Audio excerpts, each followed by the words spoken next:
This is the regular meeting of the Arts and Culture Commission. Today is Thursday, April 17th, 2025. Seeing a quorum, this meeting is officially called to order. Madam Recording Secretary, please take roll call. Commissioner Russell? Here. Commissioner Wu? Here. Commissioner Lopez Guerra? Here. Commissioner Hernandez? Here. Commissioner Ochoa? Here. Thank you. We have quorum. Please rise for the Pledge of Allegiance.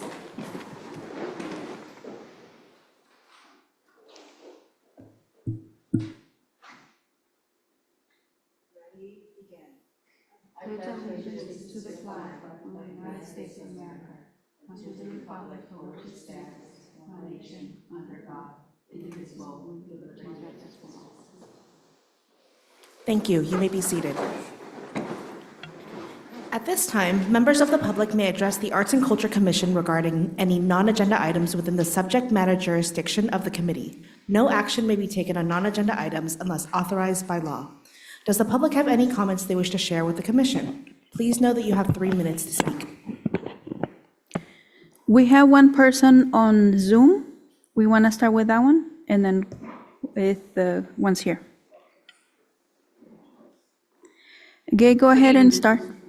Okay, good evening. Good evening. Just for the record, my name is Gail Libos, and I'm coming to speak on a couple of concerns regarding the commission and the arts in general in the city of Santa Ana. I know I have 3 minutes, so I'll keep it quick.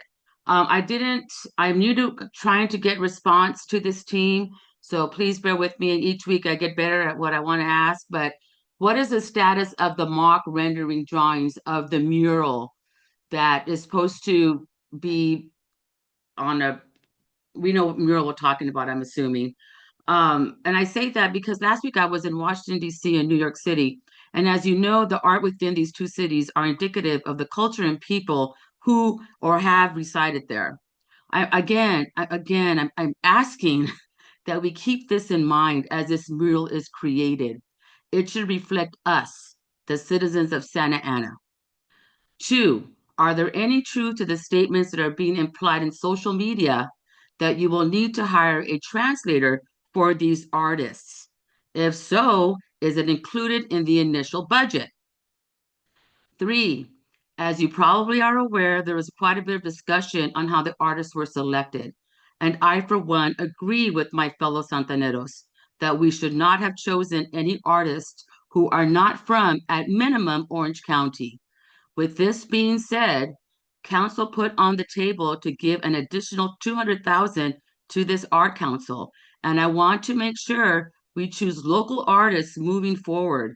And if the requirements when artists apply for any grants do not state that, then we need to rewrite them and clearly state this. I'm going to be transparent and state that I would have preferred the $200K be applied to summer concerts in the park for everyone to enjoy, which will not be implemented in the summer of 2025. I do not want to see these funds given to any group and or individual who solely benefit them and not the citizens of Santa Ana as a whole. Thank you.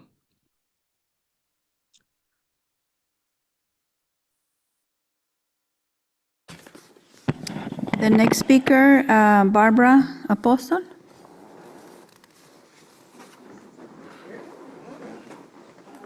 Good evening, committee members. Can you hear me? You okay? My name is Dr. Barbara Apostol. I'm here to speak in support of the Graffiti Arts Project. I'm a science teacher at Godinez High School in SAUSD, and I've been the faculty advisor for the Environmental Club, which is led by students for several years. The club's purpose is to make our campus more environmentally friendly while educating students about environmental issues. The club has had an ongoing recycling and an upcycling. We build succulent gardens with trash. This has generated several $1,000s. So I'm giving you a bit of the backstory of how our relationship with Alex. Last year, when we were considering how to use the money to honor the club's work, we decided on a collaborative project with Ms. Lauren Godey, who's an art teacher, and her students to create a nature-themed mural. Our campus previously had almost entirely blank walls, and a mural seemed like an amazing way to honor the intersection of art, nature, and science. So I did what anyone would do. I Googled muralist Santa Ana. It turned out that Alex Sanchez, who happened to be a former student of mine when I was a teacher at Lauren Grissett, came up in the search, and he was a perfect fit. And Alex was excited about the idea and agreed to meet with the art students to discuss a potential collaboration. We spent many hours with Alex as he took the students, taught them how to transform their drawings from paper into spray-painted nature-themed mural on cinder block on campus. And it was incredible to witness this happened. I had no idea they could do this. So witnessing the project's impact firsthand was incredible, not just for the art and environmental club students, but on the entire school community. And when that was completed, Alex, Mr. Sanchez, and his work with Santa Ana Unified and the city of Santa Ana just began. This is when the Graffiti Arts Project, which was the brainchild of Ms. Pena and Mr. Sanchez, started this school year for a cohort of students from Lauren Grissett and Chavez High Schools.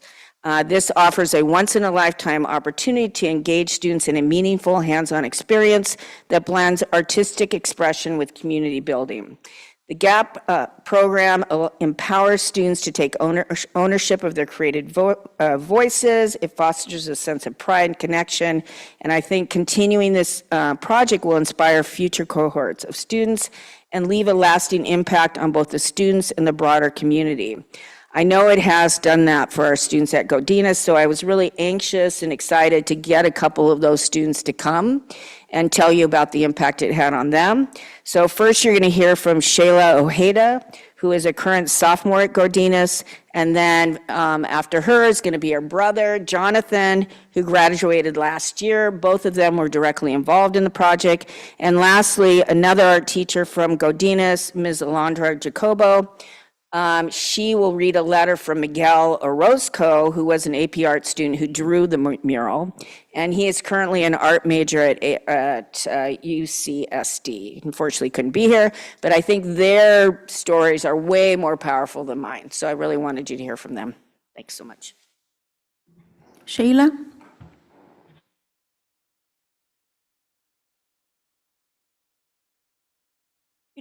Greetings, everyone. Greetings, everyone. My name is Shayla Ojeda, and I am currently a sophomore at Godinez Fundamental High School in Santa Ana. I am currently a part of the environmental club and help take part in spray painting the mural at our school. I am speaking here today to demonstrate my support for the graffiti arts program and would like to talk about the ways our school mural has brightened my life as well as other students' lives on campus. When my brother, who at the time was also a part of the environmental club, told me about the mural the club was doing, I was thrilled. I was a busy first-year student who wasn't taking any type of art classes when he told me this. I have always loved art since a child, so finally getting an opportunity to help create art for the School of All Things excited me to new heights. Alex Sanchez was an amazing instructor. He supported everyone as well as providing constructive feedback that greatly aided us in improving our practice with the spray cans.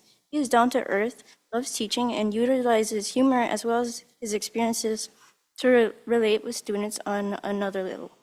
He was adamant that if we tried experimenting with spray painting, we should always try purchasing a board or painting on an empty space at home, rather than unauthorized public areas.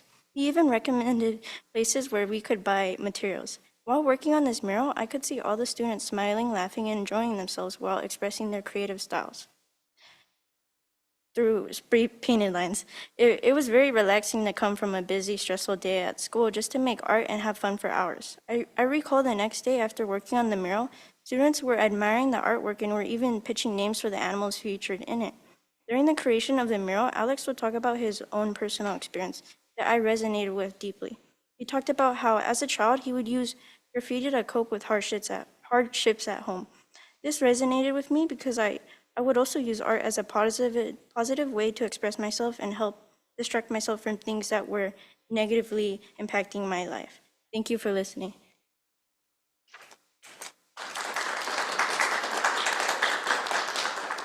John?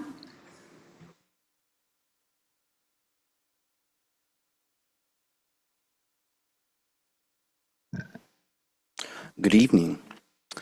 Hello, my name is John Ojeda. I'm a recent graduate from Godinez Fundamental High School. With my time there, I was part of the environmental club on campus.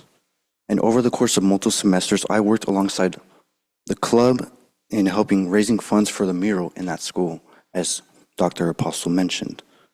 It was created in collaboration with the AP Art program, the Environmental Club, and the support of a local artist, Alex Sanchez.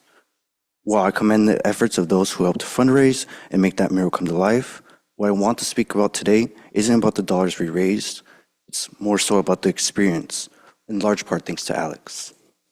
Alex is a mentor, a teacher, and a role model. He showed us the nature of his work, bringing care and genuine eagerness to everyone around. Expression through art is a unique thing that one can experience. In this case, expression through a spray can. Alex offered feedback and creative ideas, sharing his stories, some of which may relate to. He showcases that there is a responsibility in using art, especially for good. Graffiti can and should be practiced in a legal and respectful way. The graffiti art program teaches others to collaborate, to be creative, and to have patience, but to also be persistent, giving students a reason to stay connected, not only through their school, but through their community, and that this program provides opportunities that many of us don't get elsewhere. This isn't your traditional program, it's quite rare, but it gives students a chance to try something new and to express themselves in a way that can't just be written on a piece of paper. Not only does this program break down stereotypes on graffiti, but it also builds character for those who try to find themselves. We should empower these students to contribute to their environment around us. And for many, it's their first time that their work of art, let's say, is displayed. Although I don't claim to have much knowledge in how decision-making in these council meetings go about, and I'm not aware of the priorities of these council meetings, but I feel I should say that getting rid of a program such as this should not be a priority. Cutting a program such as this is not the decision that will benefit our students, our schools, or our community. I just want everyone to think about a message that we want to send to our students and our community. I appreciate the council for this time.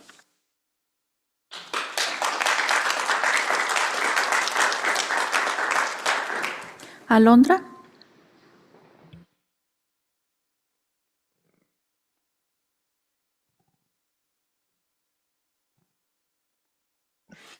Hi, good evening, everybody. I am Alondra Jacobo. I am an art teacher at Godinez Fundamental High School, and I am speaking on behalf of Miguel Orozco, who was the illustrator of the mural and also participant of the mural making.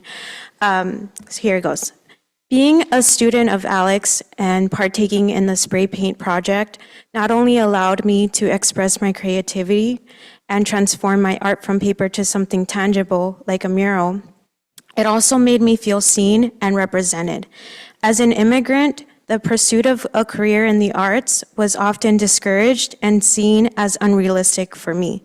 But working with Alex was the first time I saw myself in someone. Each day I picked up a spray can, I felt a sense of purpose. Seeing my classmates, teachers, and friends all coming together for the singular purpose of creating a mural, one that had been in the works since COVID, gave me the fulfillment and courage to decide on pursuing a career in the arts. I thought to myself, if Alex can do it, I can too. The art of spray painting is much more than just tagging the walls. It is about community and challenging emotions through meaningful means such as art. Hearing about the GAP program brought me immense joy, as I knew new students would get the opportunity to experience the discipline and growth that is fostered through spray painting. All it takes is one person to push you forward, to help you take that leap of faith, and I know this program will help students in Santa Ana find their voices and use them as a force for change. It would be a mistake to rob them of this chance to participate in an environment that nurtures skills beyond art, teamwork, and confidence. I know firsthand how life-changing working with Alex and seeing my visions come to fruition can be, which is why I stand in full support of the GAP program. Sincerely, Miguel Orozco. Thank you for your time and thank you for listening.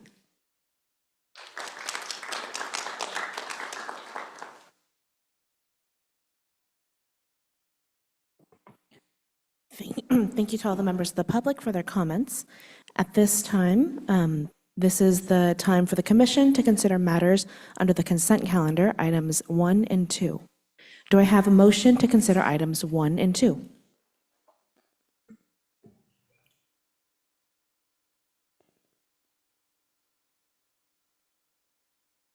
I motion. Thank you, Vice Chair Hernandez. Do I have a second? I second. Thank you, Commissioner Lopez Guerra. All of those in favor, say aye. Aye. Aye. Aye. Aye. Any opposed? Matter approved by unanimous consent. We have 2 items today under work study session. Please note that there will be no motion or action taken on these items. The first item under work study session is Investing in the Artist Grant 2024 to 2025 grantee presentations. Thank you, Chair Vu. It's my pleasure to introduce our 7 presenters of our Artist Grant cohort for the fiscal year 2024, 2025. The first presenter is Cherie Kerr from OC Crazies. Nice to meet all of you in person, finally, and thank you so much for helping us further our work in comedy. As most of you know, we've been here for 35 years now, providing comedy, sketch, improv, and stand-up, and a lot of teaching, and done a tremendous amount of work in the school district. In fact, I personally have taught at every school in Santa Ana, from middle school through high school for a lot of different years. So it's fun to bring this program to light, and this is a Monday night event that we're doing. We started it on the 7th of April. We had quite a few people come for an introduction to improv comedy, and we're teaching a lot of different disciplines about how to do that art form, which might sound easy and silly, but there's really a lot of method and training to it. So I'll just take you through what we have here. This is the flyer that we put together to send out, which we've been circulating through social media. We just had an organization reach out to us yesterday and ask us to translate it in Spanish so they could put it into their email system and so on. So hopefully they're going to get that out there this week.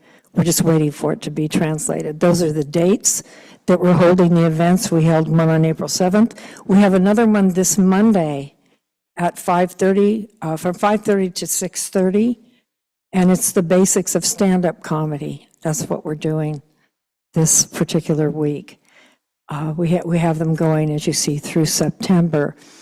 Depending on how it all goes, we'd like to do a showcase performance, probably close to the holidays. Again, here's the fundamentals of what we're going to teach. Improv comedy, stand-up comedy writing, and we have it for tweens, teens, adults, and seniors. One of the students that we've had, our students range from 8 years old to 87. We have a student who's 87 years old, and he's wonderful. Retired judge and accountant from New York. These are some of our past classes and performances. This was a kids' workshop. We have a full costume bay, and they just threw on costumes and went into character and did a book panel. That's what you're seeing here. Our next photograph is all of them together. And we're also really good with the kids who have issues. One of the children in the photo is autistic, and he was really afraid to get on stage and do the work and do the performance, but we really encouraged him, and he did very well. He's come back a couple of times to work with us, so we're hoping he'll be able to be in this program as well. This is the main company that did a show not that long ago, all of them having gone through one or more of our programs. They're all improv players. And this is a group of stand-up comics who each did 15 minutes on stage a couple months ago. And just so you can kind of get a look at our venue too. That's not a very good picture of it. It's a wonderful little black box theater, 78 seats. And in terms of our marketing, we have a MailChimp list we send out to several hundred people. We're sending out press notices. We're trying to let everyone know that we have the program so they can send some of their people or spread the word on their socials. And we're doing things on Instagram, even LinkedIn, and again, our other platforms where we post notices. And we've asked people to, sign up, tell their friends to come. It's even though it's an hour or so, they learn a lot. The improv workshop we did, I think 4 or 5 exercises with a group of people, and some of them are now signing up for some classes, which is nice. Some of the stuff in stand-up comedy we teach are the 5 things that make humor humorous, 8 reasons why most people laugh, and the basics for having good presence on stage with the vocal work and proper breathing and that kind of thing. So they get a really nice ground level training in case they want to explore that art form. So that's our stand-up comedy. We teach people how to write. There's 4 elements that have to go into writing a piece of stand-up before you do it. Most people don't realize that, but we also have a book on the subject that people get to take home, and it's good for sketch and stand-up. Next, we have this is Tuesday nights, but we changed the night from Monday. It seemed to work better for everyone, and we're at the DiPietro Performance Center at 809 North Main. We've been there for 25 years doing our comedy.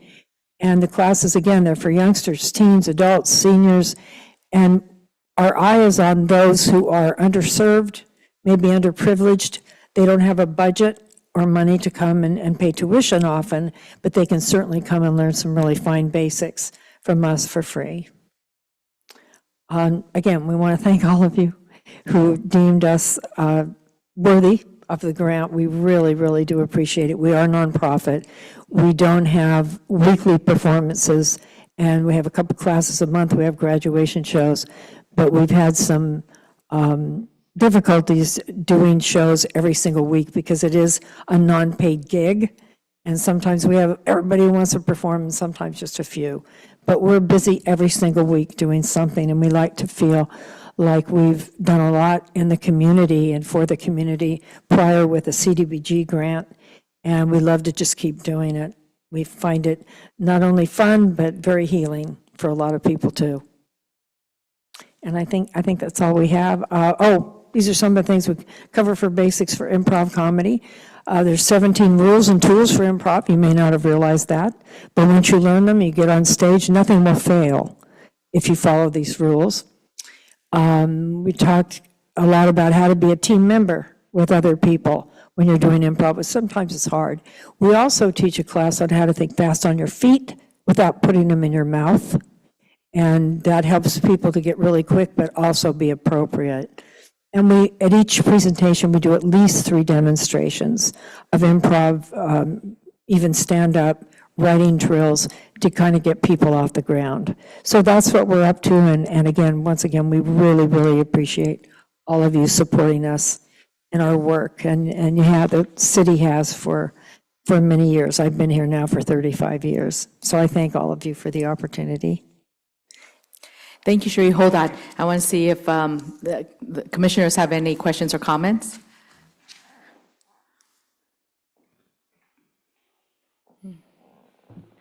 Could you share how many folks were a part of that cohort on the April 9th or April 7th? I think? On the April 7th Yeah.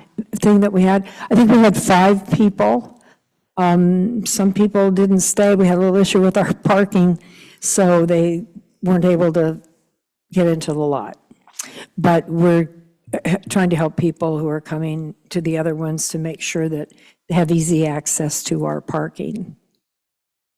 But it was a wonderful little intimate group, and one of them signed up for the class that we're starting this Monday. And this Monday is all about stand-up comedy. If any of you want to come and maybe give that a try, you're more than welcome.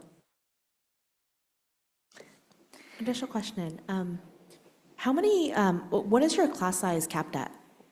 When we do the classes, we usually take anywhere from 6 to 10 people, no more than that, because we want people to be on stage. Some people have 15 or 20 in a class. We've kept it anywhere from, like in our stand-up class, we only have 4 people, so that everybody gets a thorough workout. And with improv, they're on stage the whole time. They're not just sitting there, as you would in many improv classes. So we keep it very intimate and small, especially with the kids. You will see, we don't take any more than 7 in that group. Anything else? You said you've been here for 30-plus years, 35. and you were based out of this building you're We at? started at the annex that isn't even here anymore. If you go back and read your history in Santa Ana, you'll see there was an annex building across the way, and that's where we started. That's where we did our first show. Then we performed at the Pacific Symphony building, which was the old church that burned down. In fact, we had a lot of props and things in the basement. We lost all of that. And then we bought the building, the DiPietro Performance Center, in 2000. We moved in to that building, and we've been there performing and doing classes and events. We do corporate events too with another company there for 25 years we've been there. And the series is going to be like the different, at first it's introduction and then it's building up towards. Well, we're going to be covering 3 of the disciplines. We do like an introduction to improv, introduction to stand-up comedy writing, and then we do, we're probably going to do a little bit of sketch comedy, like Saturday Night Live type pieces, because we do all of that. So each lesson that we have is different, but people are welcome to come back and repeat the other classes too if they want to. We've encouraged them to. Like if you took the improv workshop a couple of weeks ago, would you like to come back and take the stand-up class? We'd love to have everybody. So we're trying to, whatever people want to study, we want to introduce them to it to see if maybe it's their cup of tea. Maybe they would enjoy doing it. It's great. I'll tell you, for the kids, it builds such confidence and presence. And for others, comedy attracts a lot of people who have a lot of issues. So we think it's a great way to deal with some mental health stuff too. Get it out in a positive way. Be very constructive with your feelings or your anger or your frustrations. And I've been teaching improv now for 47 years, and started with the Groundlings in LA. I don't know if you know who they are, but I was a founding member of that organization. So we've developed a lot of programs and events that really cater to, we even work for Judge Hudson's juvenile justice program. We had a thing called the High Life program through the Crazies, and we took the kids who were at risk and put them through some workshops and turned some of them around. It was a wonderful, gratifying feeling. So that's where I think I get my joy, is helping people feel better. So thank you. Any other questions? Looks like there's no other questions, but thank you so much for all the work. Thank you so much for everything. We really appreciate you. Thank you, Cherie. As a note to everybody, you're welcome to stay for as long as you'd like, or if you have to leave after your presentation, please feel free to do so too. And as a note for the Groundlings is Amy Poehler came out of the Groundlings, as well as a bunch of other key Saturday Night Live folks, right? Isn't that right, Amy Poehler? From the ground. I'll No. tell you who came from the Groundlings, if you want to know. Will Ferrell. Oh, well, yeah. Okay, was a Groundling. Mikey Day started with the Crazies, if you know him, from Saturday Night Live. Mazda O'Brien, who's a stand-up comic, he started with Crazies. That was his initial entry into that. Kristen Wiig, Maya Rudolph, Lisa Kudrow, Will Forte, Kathy Griffin, Lorraine Newman, and I were contemporaries. We're still very good friends.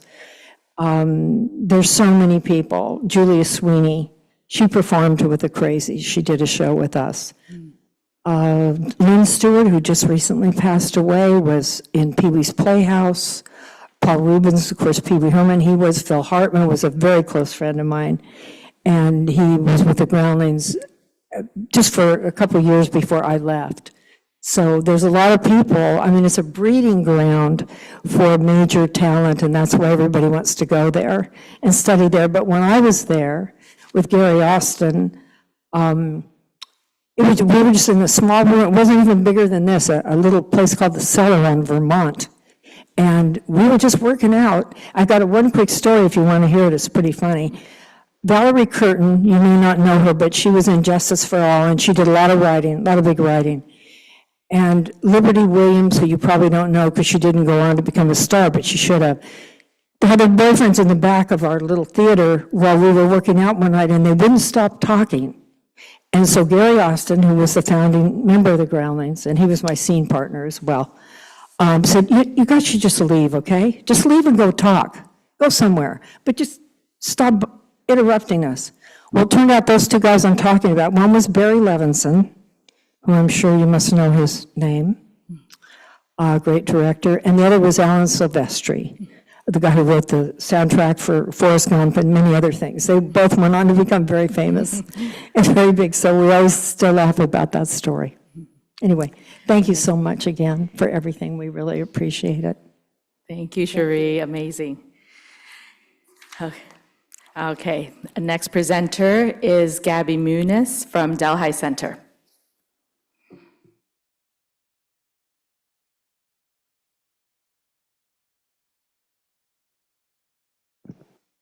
Hello. Oh, can you hear me? Closer. Okay. Hello, I am Gabby Muniz. I am a youth program assistant at the Delhi Center, a nonprofit organization, and I am going to speak on the art and literacy program that we have started in January. So to start off, we launched our program on January 14th, and this initiative began with a collaboration with our neighboring school, Monroe Elementary, where we targeted a group of 21 4th and 5th graders who have been identified of being behind 2 grade levels or more in literacy. Through this, we combined lessons engaging art-based activities, and after each tutoring session, the kids participated in journaling and story writing using visual prompts. Since the program's launch, the students have been reassessed, and the majority of the students showed more than a half a year's growth in reading proficiency in just a few months. We continue to tutor these kids up until summer, and then starting in September, we will have a new cohort of kids, and we will be focusing more on the 5th graders so they are ready to attack middle school. We are closely partnering with RT 101, a local organization founded by Elizabeth, who is a community member of Delhi. Through this collaboration, we have designed to connect the teens with the history, culture, and identity of their community. And this is going to be used through expression and community-based learning. Elizabeth is teaching and mentoring local teens with a focus on understanding the past, engaging in the present, and preparing to shape the future of the Delhi community. The goal is to empower these teens to eventually take on leadership roles, specifically by teaching and guiding the younger children we host during our non-school day camps. So the first session of the art literacy program was on February 20th with the teens. During this session, Elizabeth introduced the Enneagram personality test to start off with a fun activity to get to know the teens, since she will be mentoring them and getting to know them for a couple of months. Through this activity, she not only learned about them, but the teens also learned about each other. On February 27th, we also had another teen workshop, and this explored the history of the Delhi neighborhood. The teens listened to personal stories from longtime residents, learning about the challenges they face in the area, such as gang activity and safety issues. This activity helped the teens better understand the struggles and resilience of the neighborhood, and even of their own family members. The teens reflected on themes and symbols they could represent the spirit and transformation of Delhi. On March 20th, we hosted another teen workshop, and Elizabeth guided the teens through a creative brainstorm process to develop ideas for the mural. We will be conducting a mural in our courtyard area so that the community members come and see it, and we will be using the teens to sketch and design the whole process with the help of Elizabeth and other artists. So through this workshop, the teens had the first chance to collaborate and express their ideas creatively on how they want the mural to look like. And then for the most recent workshop, we explored the Mayan art through videos and presentations from the Los Angeles County Museum of Art. The teens learned how the Mayan used natural materials like minerals, plants, and clay to create murals that still can be seen today. By studying these traditions, the teens saw how ancient techniques and symbols continue to influence modern art. The teens reflected on how Mayan murals used to create history and beliefs and are now going to use it for their own mural. Annually, we host non-school day camps where children of the community come and get to learn from different classes, including STEM, art, physical activity. And this past spring camp that we had last week, Elizabeth was able to do 2 workshops with the children, and these children are ages 6 to 13. And so the first workshop centered around using the natural elements from the Mayan art videos. And so they used cyanotype paper that formed silhouettes when exposed to sunlight. And the children explored around the park to find unique objects like flowers, plants, rocks. And they were able to use those minerals to create cyanotype creations. And they were able to express their artistic side.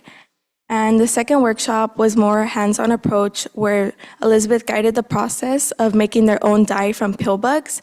Through this, we put the dye in water, crushed it up, and then put them in their microwave for the pigment to spread. And through this, the children were able to make their own art. So today, the teens have a workshop and are being visited by well-known artist Narciso Martinez, who is showing his story, artwork, and creative process.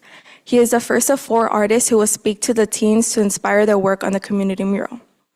The teens are now starting to plan the murals using the Mayan art, personal experiences, and the history of the Delhi neighborhood. With the support of Elizabeth, they are writing about their lives and choosing how to reflect the shape of Delhi's message. In the upcoming months, we will begin creating art kits for the literacy program where after each tutoring session, the child gets to use the art kit, and if not complete, they will continue with the art kit until they are done. And then during summer camp, Elizabeth will host more workshops for the children, and we will also launch our family literacy nights, allowing the families to come in after work and hang out with the children to learn about literacy and how it affects children and how to incorporate art in it. Thank you.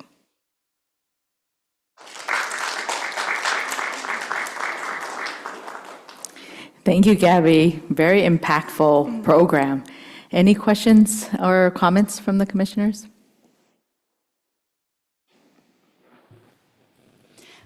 Can you share how many students were part of maybe the literacy and then the teen workshops? I think we're separate, right? Yes, so for the literacy, we have a total of 21, and next year we'll be upgrading to 25. And then for the teen workshops, we have a total of around 26 teens enrolled, but depending on their availability with sports and academics, around 10 to 15 show up each workshop. And then for our non-school day camps, it does vary. So for spring camp, we had around 25 children, but for summer camp, we do have around 30 to 40 children since most children are out of school during that time. And can you remind me the artist's last name? It's Elizabeth? Cardenas. Cardenas. From Artsy 101. She has her own organization. I thought that was her. I have a few more. Can you just share the literacy component? Can you share how are you using certain curriculum or materials or collaborating with the library? Yes, so we actually started this program last October before we got the Art and Literacy grant because we realized how behind our neighboring school was with literacy since they are a dual lingual school focusing on Spanish and English, and we noticed how hard it was for fifth graders to to move to middle school in a whole different environment. So with that, we partnered with Dr. Duran, the president, and Dr. Quesada, principal, sorry, and Dr. Quesada, the vice principal. And through them, they have a certain program that evaluates all the children's test scores and what are they behind in, either literacy, grammar, or comprehension. And through that, we get provided lesson plans. And every time we have a literacy day, we use those lesson plans. And it's one-on-one tutoring. So my program, we all are tutors. We got fingerprinted and certified through the school district. And so each one of us have a group of 3 children. Very impressive. And then how did you all connect with Narciso Martinez? Yeah, so Elizabeth actually reached out to him. She loves his work and she wanted to bring him in. And it was a great opportunity, so we took it. Unfortunately, it landed on the same day as me coming here, or else I would be there right now. But yeah, so he's just one of 4 artists, so she will be bringing in more artists. Mm-hmm. Very impressive. Thank you. All right, thank you, Gabby. Thank you. Next is Leonel Flores from Green MPNA, who is also a former Arts and Culture Commissioner. Welcome back.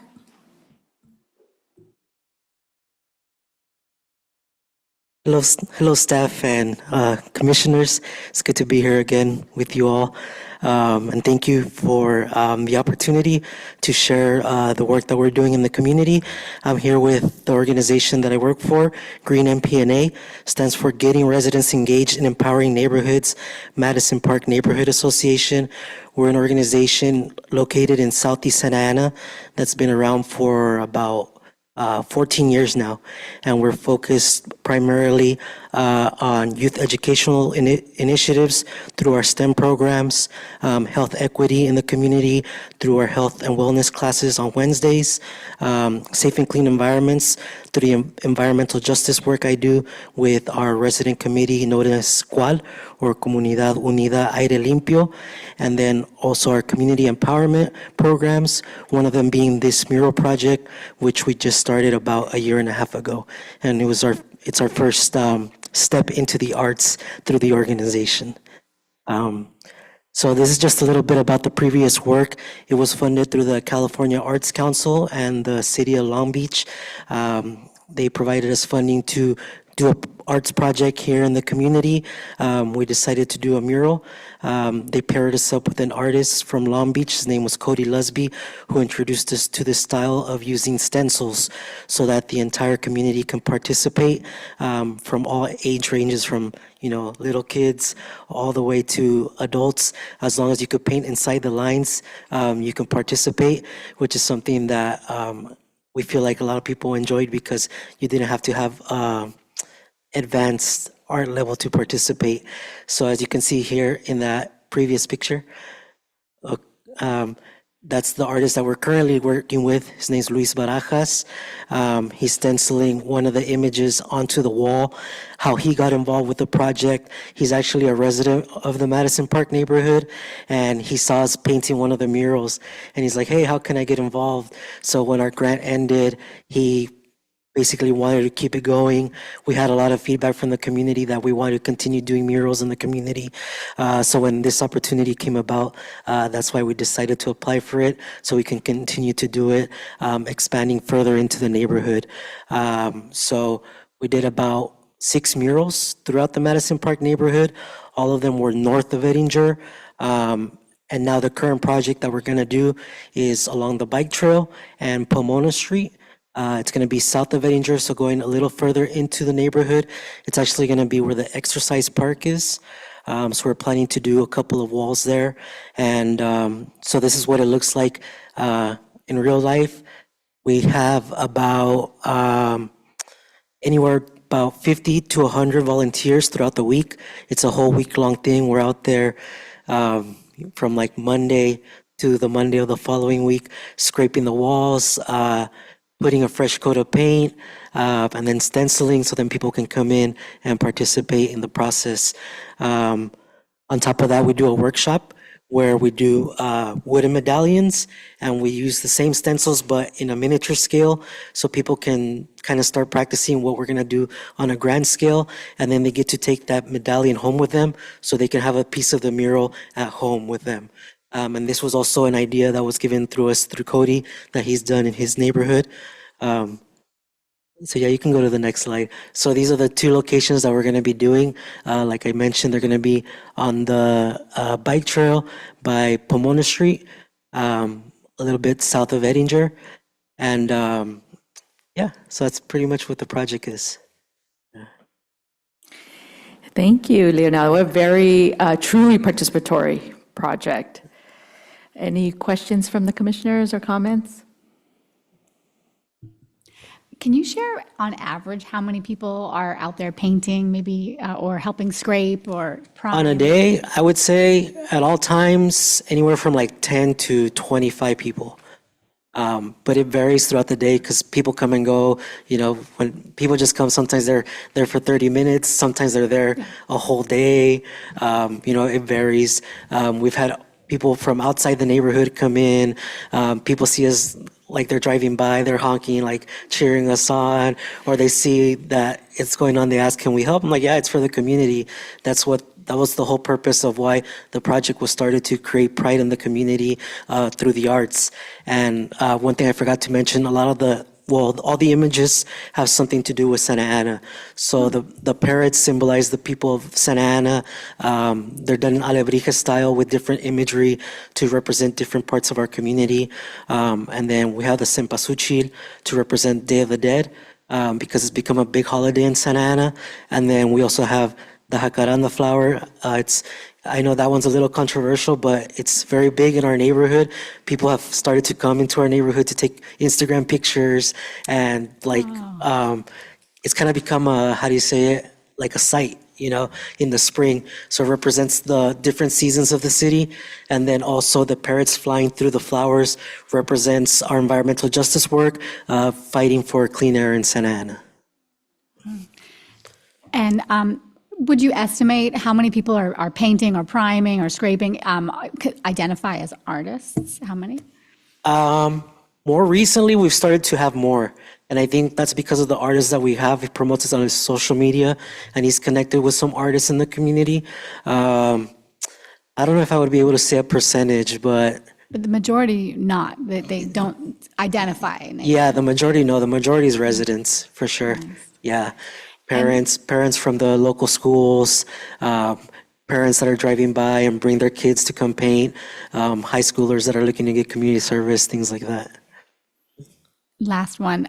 Would you share any other comments people have said as they walked by, or just, you know, what they think about seeing this art on a wall that was before was blank? Well, aside from like how beautiful it is and like the pride that it creates in the community, another comment I've gotten a lot of is that like how it's helped reduce graffiti in our neighborhood. We have had instances already recently that it's gotten like tagged, but the first one we did, I think like nobody touched it for like almost a year or more. And that's something that I have noticed that in the community that they've pointed out as well, that like we're in an area where graffiti is like a big issue, and like we've seen a reduction, at least where we've put the murals. So, you know, investing in the arts and doing more murals in the community, I think would be a good way at reducing that. And I think, you know, improving the community, it's something that residents have been speaking up about.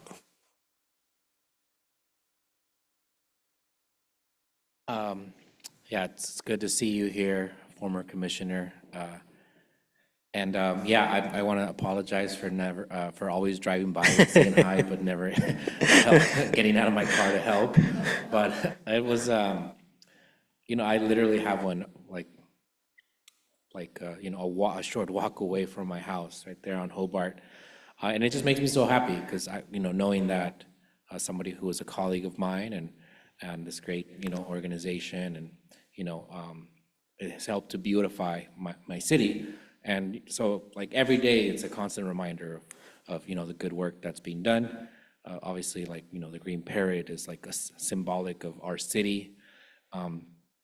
And, but yeah, just the whole community aspect of gathering and bringing it down from like, this is what art is, to like, hey, art is something that we all can do together and you don't have to be an expert. So yeah, I just really appreciate your leadership in particular, but I know that it takes a village and there's many people in the org that have been doing a good work. So is there, two questions. So is there a plan to do more of these types of Green Parade murals potentially? Currently, because of the funding, no. But we are looking to see where we can find more funding because it does take a lot of time and resources to do it. Yeah, right now where we're at, this is probably going to be the last one for the time being. Yeah. So. And for as far as you said that there's been recently one that got tagged. Yeah. So is there a process to helping to clean that up or? Oh yeah. So I forgot to mention. So we put anti-graffiti coating on all the images. So then, like if something happens, we can go in and clean it up. And then the reason we left the back wall, like the base color, the same color as the wall, is just to kind of make it easier for the city and for us in case it does come and get tagged. If it's like that primary color, then the city can just come and clean it up if they need to, or we can, same thing, if we have paint, we can just come and paint over it. And it, like, again, simplifying the process for everybody, making it easier to have a mural in the community that's also like feasible and practical.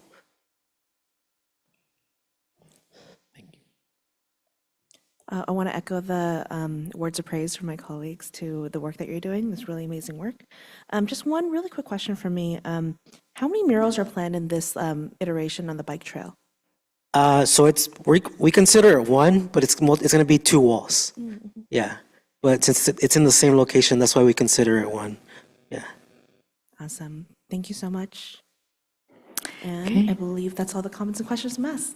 Great, thank you. Good seeing you all again. Thank you, Leonel.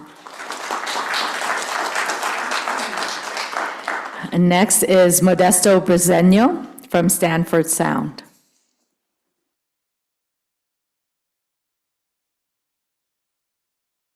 Good evening. First, thanks to everyone here for considering us for this grant. I truly appreciate it and appreciate the time you're giving us to present today. The program that we have is called the Workshop Series. It's a series of sound engineering classes that we're offering to the community in Santa Ana.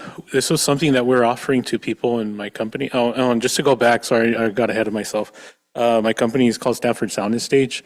I've been a resident of Santa Ana for a long time, all my life. And you started off doing promotion and band shows and all that stuff with Kilson Street a long time ago. And I grew up on Kilson and Edinger. We went to go paint last year. That was really fun. So I appreciate the previous speaker and the work they did over there in my old neighborhood. But yeah, so my company, we've been, growing. We started 3 years ago, or 2 years ago in 2023. And we've been, getting different people that, from all different backgrounds, and some people that have never ever touched a digital console or audio engineering console or anything like that, or speakers or anything like that. So I've spent a lot of time with people that work with me on teaching them how to handle all this equipment, how to mix, how to, how to figure out how to get rid of feedback, all that stuff. So throughout this whole time, we've been focused on just teaching people, of course, giving them work in with events here in the community. We've done a lot of events here in Santa Ana. So in that time, speaking with my wife, Gabby, who helps me with my company, we're thinking like, why don't we just offer this to the community to be able to, one, get more interest in this industry that, sometimes, as a sound engineer, doesn't have a whole lot of like promotion for it. There's not like a whole lot of things going on for it other than, you're going to shows and you really don't see who the people involved in the background of all those shows is. You go to a concert and you see like the bands, you see all the cool stuff, you're there with your friends and all that, but you don't really like consider all the people behind the scenes, like the people that are controlling lighting, audio, even the ticket takers, all that stuff. So that's something that we wanted to put out there more in the community and get more people interested here in Santa Ana. So we started to think about how can we do this, and we said, hey, let's just offer a workshop series and get people interested in offer beginner classes. So what we did was we put together a schedule. I put together a rubric, an outline for the types of classes that we should teach people to get them interested in it, hopefully. The first class that we taught was in March 16th. It was about a month ago. And basically what you're seeing right now is the presentation I had that day. We had a class of around 12 people. I think it was more actually, 12 actually registered people, but we had a lot of friends come over and that didn't sign up and, just wanted to learn about it. We had a class of 12 people. We showed them all the stuff that we do, a little bit of history about the company, about me, what I've done, and then also like just what this whole course is about. The idea of the course is to teach people the basics of sound engineering, to teach them, how to control a digital mixer, teach them about speakers, teach them about cable management, microphone stands, lots of different stuff that's involved with sound engineering, and running a live show. That's the first class. Second class is actually getting hands-on with the mixer. Third class is working with DJs and also how to DJ, just real basic stuff. And then the last class is what the whole idea of this whole course was to get like a cohort, get a group of people that are involved from the beginning, and then have them run a whole live show. So the last class is a show that we're holding at Suavecito headquarters. So yeah, if you just go through this, it's just the first course and just teaches people about like what's a sound wave, frequency, amplitude, basics of sound. We go through microphone selection, how a microphone works, speaker selection, how a speaker works, and we went over the basics of a mixer, but we didn't really dive into it.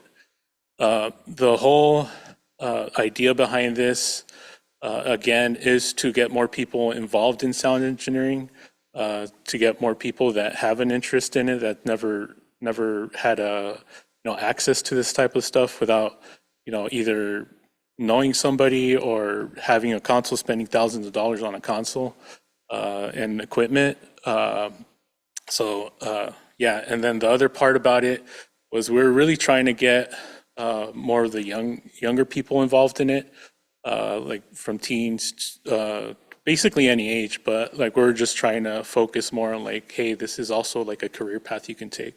When I was growing up, I didn't really have a source for something like this. I grew up at a time when we didn't have these types of courses, like in the school I went to Century High School. So everything I learned was basically through playing in bands, learning from my brother who kind of knew how to mix on a small little mixer, and then just doing it.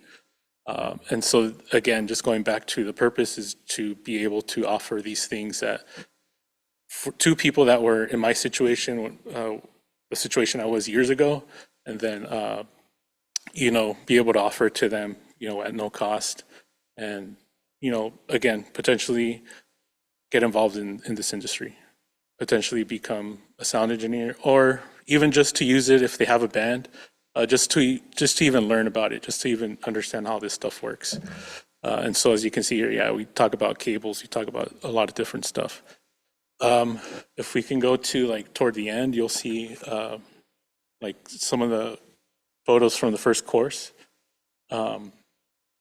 We also learned how to coil cables. As you know, sometimes whenever we're doing like maybe even garden work, we're just coiling cables in our hands and all that. It's not the right way to coil audio cables because it could damage them. So we spent a good amount of time on that on the first course. And the first course, we also spent time on people really getting their hands on with speakers and how to like turn them on, how to you don't tell how they work, difference between powered and unpowered powered and passive speakers, sorry, how coverage angles work, all that stuff. We also, I think one of the most fun part about doing this program was being able to, this kind of grew out of like, what is it? Just having the idea for the actual workshop. My favorite part was coming up with a little booklet that's kind of like a reference manual for the first course. And then it grew into like, hey, how about I just make like a whole textbook? So for the next 3 courses, the people who hopefully just keep coming to the course, they'll get another booklet with the next course in it. So at the end of the 4-course workshop, they'll have basically a whole book to reference for, again, sound engineering, how to pick a microphone, DJing, and how to run a live show.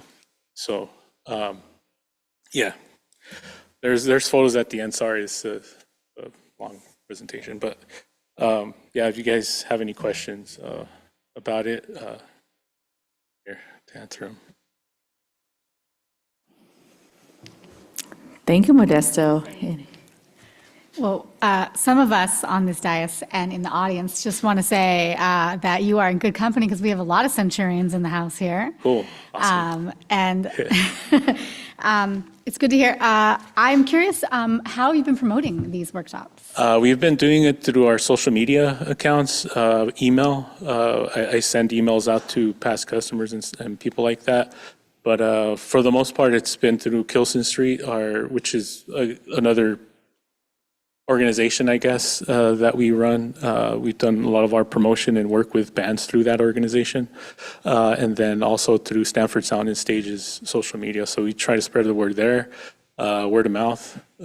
We have flyers that we pass out when every show we go to.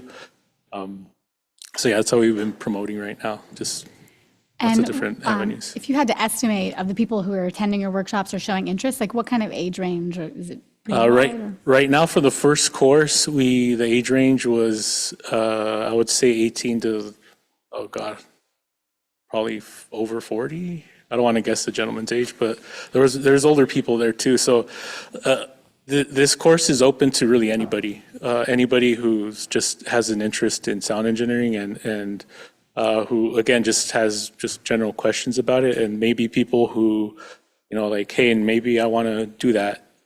Despite my age, I'll go ahead and learn about it. Maybe I'll do something with it. So yeah, we don't really have I guess a limit or anything like that. But yeah, it was a very wide age range for the first course. And I have one more. Was that in the photos you were showing? It looked like an art walk. Was you were showing? Oh yeah. So yeah, we do. My company, Stanford Sound and Stage, we are part of the Santa Ana Art Walk. So along with Logan Crow and the Frida Cinema. So we help put together all the entertainment, do all the tech work there for like the artists, for the musical acts. So yeah, we've been doing that for the past few years. It's really actually an honor to be able to do that, because for a long time I've always wanted to be involved with it somehow. Just been a long time coming, I think, just for what we do, for what we were doing in the community. I think it's really a really cool thing to be able to be a part of that. But yeah, that's something we've been doing for the last few years. It's fun. It's really cool stuff. Those are amazing photos. I think, was there DJ Lex was in one of them? Was that it? DJ Lex, no, we haven't had him, but it was probably Ricky Baby, DJ Ricky Baby. He's a staple of the art walk. I think he's a really great person, really cool DJ out there. So he'll come out every art walk and DJ for us. My question, though, is pertaining to, you kind of talked about this as like you're creating a career opportunity, possibly. Yeah. And is Art Walk, or are there other events where people who go to the workshops might have an opportunity to? Definitely. Yeah. One of the like underlying things is like maybe some of these people might be interested in working for my company.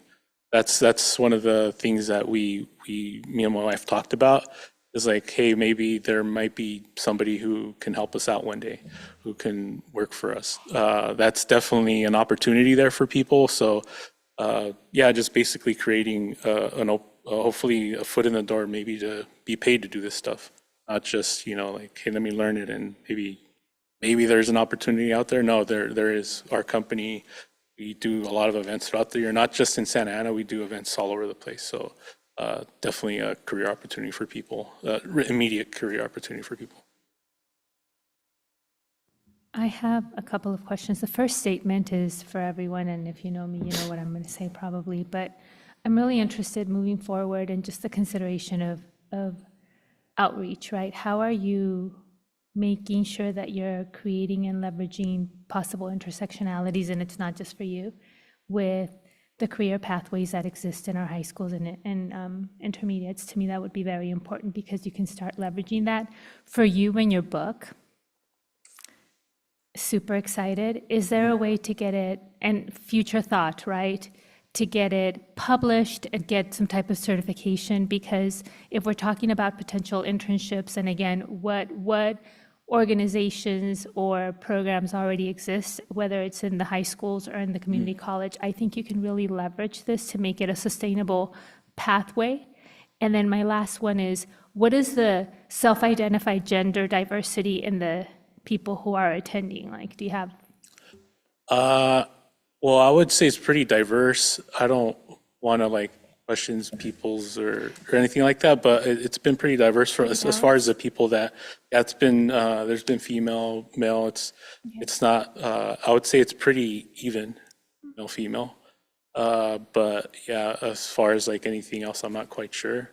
But yeah, that's one of the things too that we've brought up too, is that in this industry, it's mostly male dominated in sound engineering. So that's another one of those things that I'm trying to also encourage, hey, if you're female and you want to do sound engineering, we're more than welcome to come to our workshops.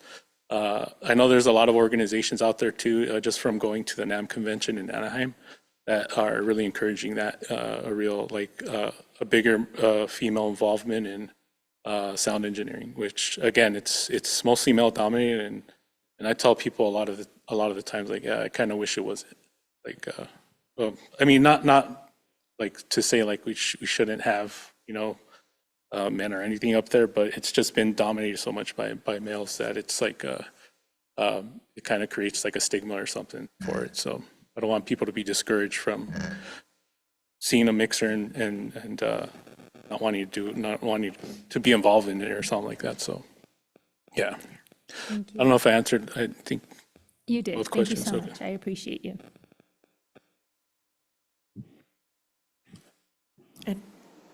Additional question?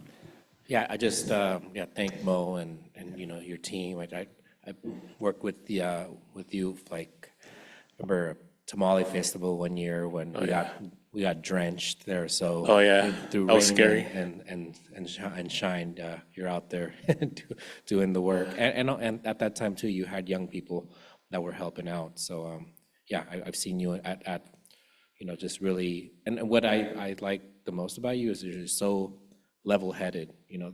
Folks don't know, but there's a lot of work that goes in, and as you mentioned, and it can be stressful at times because you're trying, when you're running an event, there's set times and you have to scramble and move a lot of different things to make folks sound good.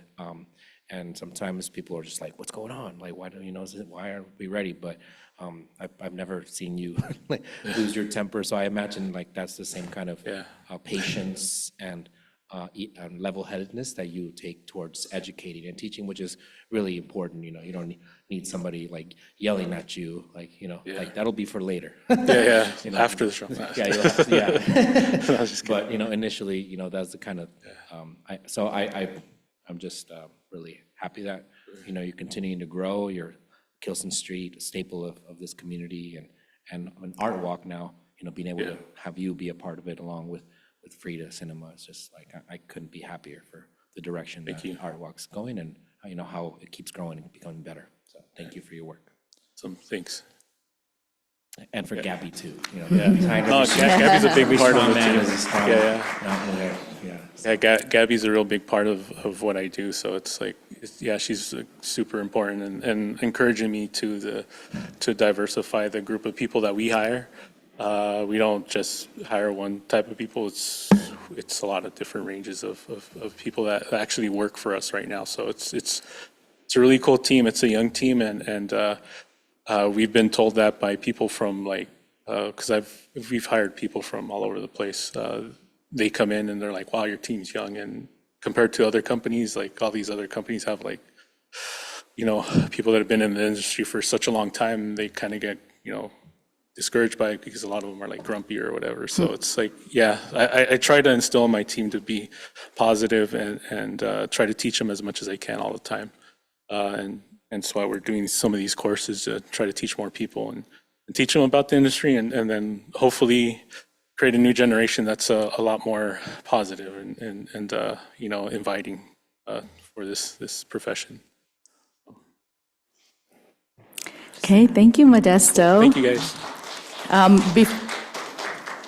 Before we continue, Modesto's presentation, as well as Commissioner Russell's input, reminded me of a critical component of this year's grant, which is having the project or program needs to have a direct impact or contribution to economic impact in this city.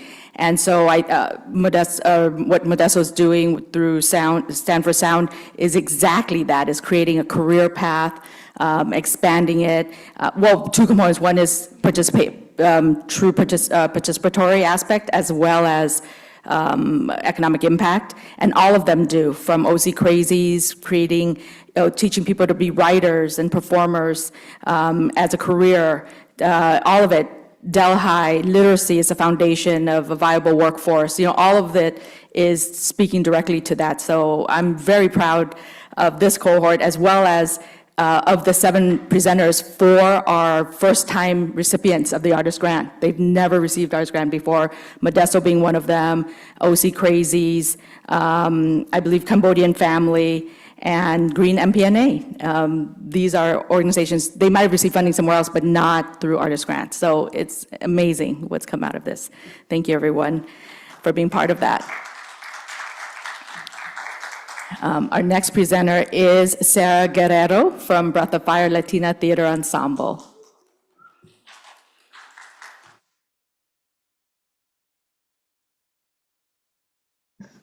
Good evening, everyone. I just want to say how honored I am to be on behalf of Breath of Fire, to be amongst such amazing organizations and the work that you're doing. I went to Monroe Elementary School. I live in Madison, and that is one of my favorite things to see, is that beautiful mural. Like, it makes me so proud. And like, without even knowing why you picked those images, like, I was like, yes, yeah, that's how I felt about it. That's how I felt about it. And then I'm also Centurion as well. So woo, representing. And then it's funny, but I've known about Orange County Crazies for a long time, because theater was what I loved. I think I took some of their workshops like in another lifetime. I used to teach improv for OSHA.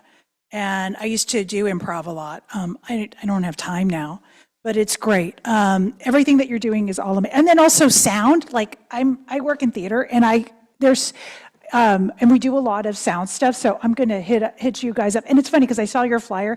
Breath of Fire shared it through a story. And I don't know why I haven't already followed you, but I went ahead and followed you. So I love what you're doing. And I agree with what Susie was saying. We went to high school together, by the way. And I went to high school with Deborah too. But anyway, I think certification, publish your book, we definitely need to start like providing that for our youth, because there's so much opportunity, so thank you. Anyway, so back to what we're doing. I feel like my PowerPoint is a little short. My Apple kind of ate it, so I was trying to be conscious of the time and resources for my little Apple. She's okay, she's recovering. My Mac. Anyway, so I just want to say, first of all, thank you for again awarding us. Breath of Fire was conceived in 2003, and we received our nonprofit status in 2007. And there was a time when we weren't sure if we were going to come back after 2012, when we went on a hiatus. We came back in 2015. And so, like with our reemergence, we're celebrating our 10 years. And we've been really focusing on really sharing the skills in allowing our community of writers locally, nationally, to tell their story. And so with the funding that you have bestowed to us, we're allowed to continue that work through our workshops. And so workshops that empower our community to tell their own stories. Can we go to the next slide? Breath of Fire Latina Theater Ensemble is excited to share and offer our dynamic and ever-growing series of classes and workshops that empower our community to tell their own stories. Our signature, too close to the mic. Our signature writing programs, including Sin Barreras, Without Barriers, Storytelling Through Movement, Rio de Mi Vida, Dirty Draft Sundays, Harnessing the Fire, and Our Stories for the Stage have been a vital part of our work for years, offering transformative experiences for participants. And we'll go through a little bit what each of them represent. So Our Stories for the Stage, led by our amazing literary manager of Breath of Fire, Diana Burbano. She was supposed to be with me here tonight, but her play was produced on a LORT theater stage, Sapiens, on divergent, neurodivergent doctor and family, beautiful play, Sapiens. And she's also performing in Seattle right now with another LORT theater company. But all of her classes are online, and it focuses on advanced dramatic narrative. So our more seasoned playwrights, we launched this workshop back at the end of February on the 22nd, focus on advanced dramatic narrative, providing clear guidance on the essentials, character conflict, structure, setting dialogue, and formatting for stage or screen. And what's been really, really exciting is there's been a lot of writers who continue to follow Diana that take her workshop, and a lot of their work have gone off to festivals, produced. So we're really, really proud of the group of writers and their work. And we'll go to the next one. Sin Barreras, Without Barriers, another online bi-monthly facilitated by the wonderful Melanie Coupons, who is also an educator as well, an academic, teaching, directing, and also a freelance director as well, and a past intern of ours, and somebody that I've been following and informally mentoring as well. She's at UCR right now, and she teaches our bi-monthly playwriting forum, provides an inclusive space and positive space designed to help playwrights of all levels in this process. So it ranges from somebody who's curious about playwriting to somebody who's bringing pages, and it's been really wonderful to hear the responses that we're getting from our writers and the work that's coming out of it. During the pandemic, a lot of our classes, we used to do a lot of acting in person, improv, both in English and Spanish, and mask, puppetry. But what really stood the test of time during the pandemic, because we had to move everything online, was the writing. So we've continued to support that with as resources begin to narrow. But anyway, so Sin Barreras, and which started March 8th. And we will have another one this Saturday from 5 to 7 online if you're interested. And again, all of these are offered for free. Next slide, please. Dirty Draft Sundays. Bring your dirty drafts. This is an in-person at our resident space at Grand Central Arts Center, facilitated by the wonderful Angela Apodaca, who's been an ensemble member for some time. And what's really lovely is that it's not so much about playwriting, it's about whatever you are working on. So if you're working on an essay, if you're working on a speech, if you're working on that story that you've been wanting to write, no matter what format, this is the space that you are invited to come. And if you just want to write, you don't necessarily have to share your pages, but it's just giving people a space, a nurturing space to just feel that they have the opportunity and time to write, which I love because I love to write too. Next slide, we have storytelling through movement. Now, this is something we had back in 2023. Mercy Vasquez, who's also another phenomenal director, performer, and longtime teaching artist of South Coast Repertory, and a longtime colleague of mine as well. She does this amazing workshop, do not require any experience, but really gets people into their bodies to play and to storytell with each other. It's so much fun. I love when I get to invite her to play with my students. I teach at Cal State Fullerton. I teach acting and directing. And just recently, I brought her in to direct puppetry movement for the show that we directed with Cal State Fullerton here at Grand Central Arts Center through our development of our work, Theater for Young Audiences play. It was phenomenal. It was so exciting. And it was a pilot program that we're going to continue. Thank you for the blessing of Cal State Fullerton that Breath of Fire can produce work in partnership with the university, but specifically here in downtown Santa Ana. Next slide. Rio de mi Vida by Elvia Susana Rubalcaba, another Centurion. And also past board chair of ours, amazing artist. She's the executive director of the Fullerton Museum. She's a filmmaker in her own right. What Elvia does, Elvia has an amazing following on a national level. I'm going to say on an international level with her writing courses. And her courses are actually probably the biggest because of the work that she does. We have been waiting for her to come back to us. If you followed her on social media, she's had some foot surgery, so we're excited to bring her back when she's available. So that's coming this summer. And this time she wants to do them in person. So we're really, really excited. But we're also flexible with moving them online as well. So we're excited about our time with her. Next slide. There's me, harnessing the fire. One of the things that I've been asked is to utilize the workshops that we do, and for this particular one, for the Harnessing the Fire, is exploring techniques for speaking and engaging an audience, including stage presence, body language building, confidence, and vocal delivery. It's the introduction to acting. It's generally the course that I teach at Cal State Fullerton, but probably just a little more, depending on the participants, like how it might be something really baby steps, and it's really about just getting comfortable speaking in front of people, like even just connecting to your breath, like just grounding yourself.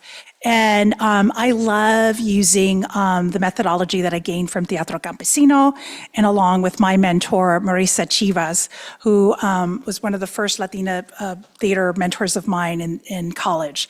And I use her work in my practice as well.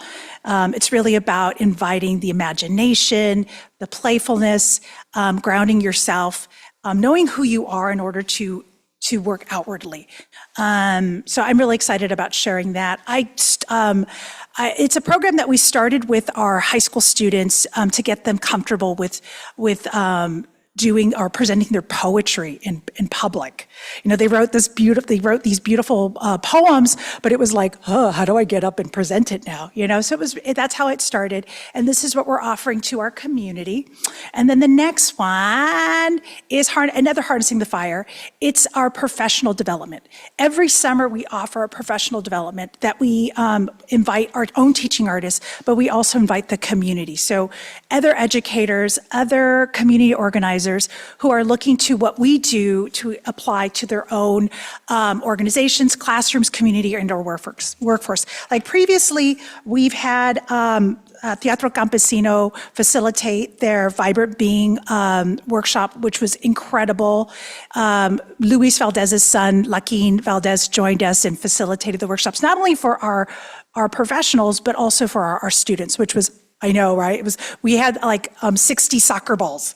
And it was amazing. And then we had the anti-racist writing workshop, how to decolonize the creative classroom with Felicia Chavez. So we were able to have her do a workshop with us online. And then we've had TYA Fundamentals, Theater for Young Audiences with Jose Casas. And of course, advocating for your rights through theater is through fringe benefits as well, like how to utilize the way in which you want to speak up, maybe protest, maybe help people understand their own rights, or staging circumstances and the opportunities. So those are things that we're looking at for the Harnessing the Fire. It's kind of great because we work organically, and although we've set a tone in what we're going to do, one of the things that I've recognized is we've been asked a lot to do workshops on how to story circumstances and how to create dialogue and change. So we are thinking about our harnessing the fire and maybe looking to bringing back Teatro Campesino to do their Actos workshop, which was very instrumental in the farm worker strikes in the 1970s, and how Teatro Campesino came to be through the work that Cesar Chavez had done. So those are things that we're considering. Again,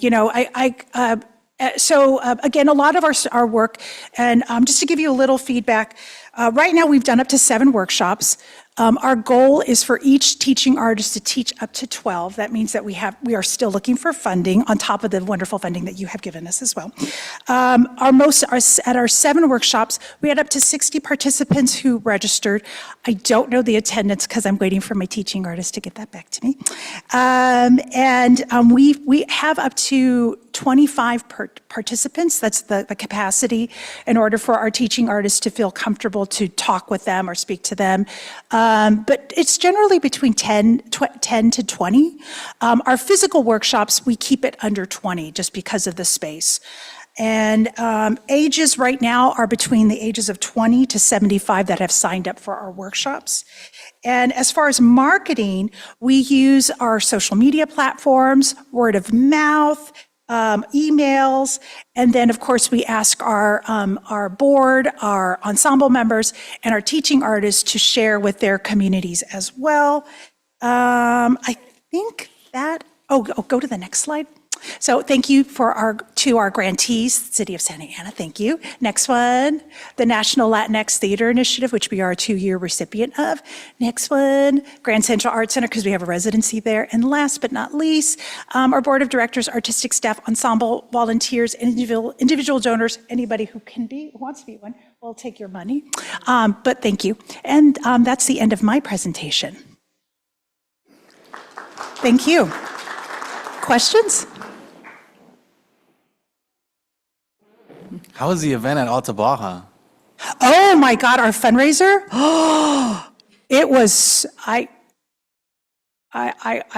hope we didn't go over capacity, but it was awesome. You know what was really exciting is, and to our board's credit, who's sitting here in this room, or actually a couple of our board members who are sitting in this room, we had Alicia Rojas do this. She took what we do and put it together in a workshop. And I was like, no, is anyone gonna write? Is anyone gonna say anything?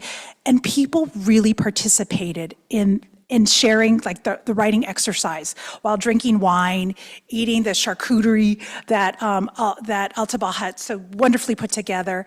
I mean, it was so much fun. And I don't know if you know who Luis Valdez or Luis Alfaro is. He was a MacArthur Fellow recipient, and he's just an everyday person. But I love his everyday eulogies about the days and what happens. Like when he writes about your birthday, you're like, oh my God, I've got a living eulogy of myself through Luis Alfaro. He's a very generous, conscious person in his work and his art. And he wrote about our event. He goes, I thought I was going to have to make tortillas. But he really, and in his own words, like really articulated how I felt about it. It was really lovely to bring our community together and really remind us of why we are here and why we do the work. Like our board chair had introduced this fundraiser as a toast to amor y amistad, like to love and friendship. And I know right now it's really hard to think about love and friendship in this time, but it was like, why do we do things? It's because of our love and our friendship and how we want to keep those things. And really that's what is our driving force for our season, for the work that we do, is really love and how to lead with that. Even as angry as you are and why you need to write that stuff down, it's because you love something so much, right? So did I answer your question? It was awesome. It was awesome. Yes, thank you. I'm still reeling from it. Anyone else?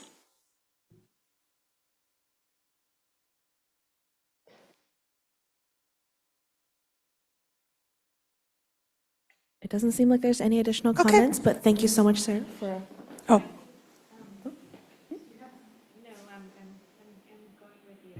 I just have one final question. Just single. why is it so important that we help our community learn how to write, personal stories and things like that?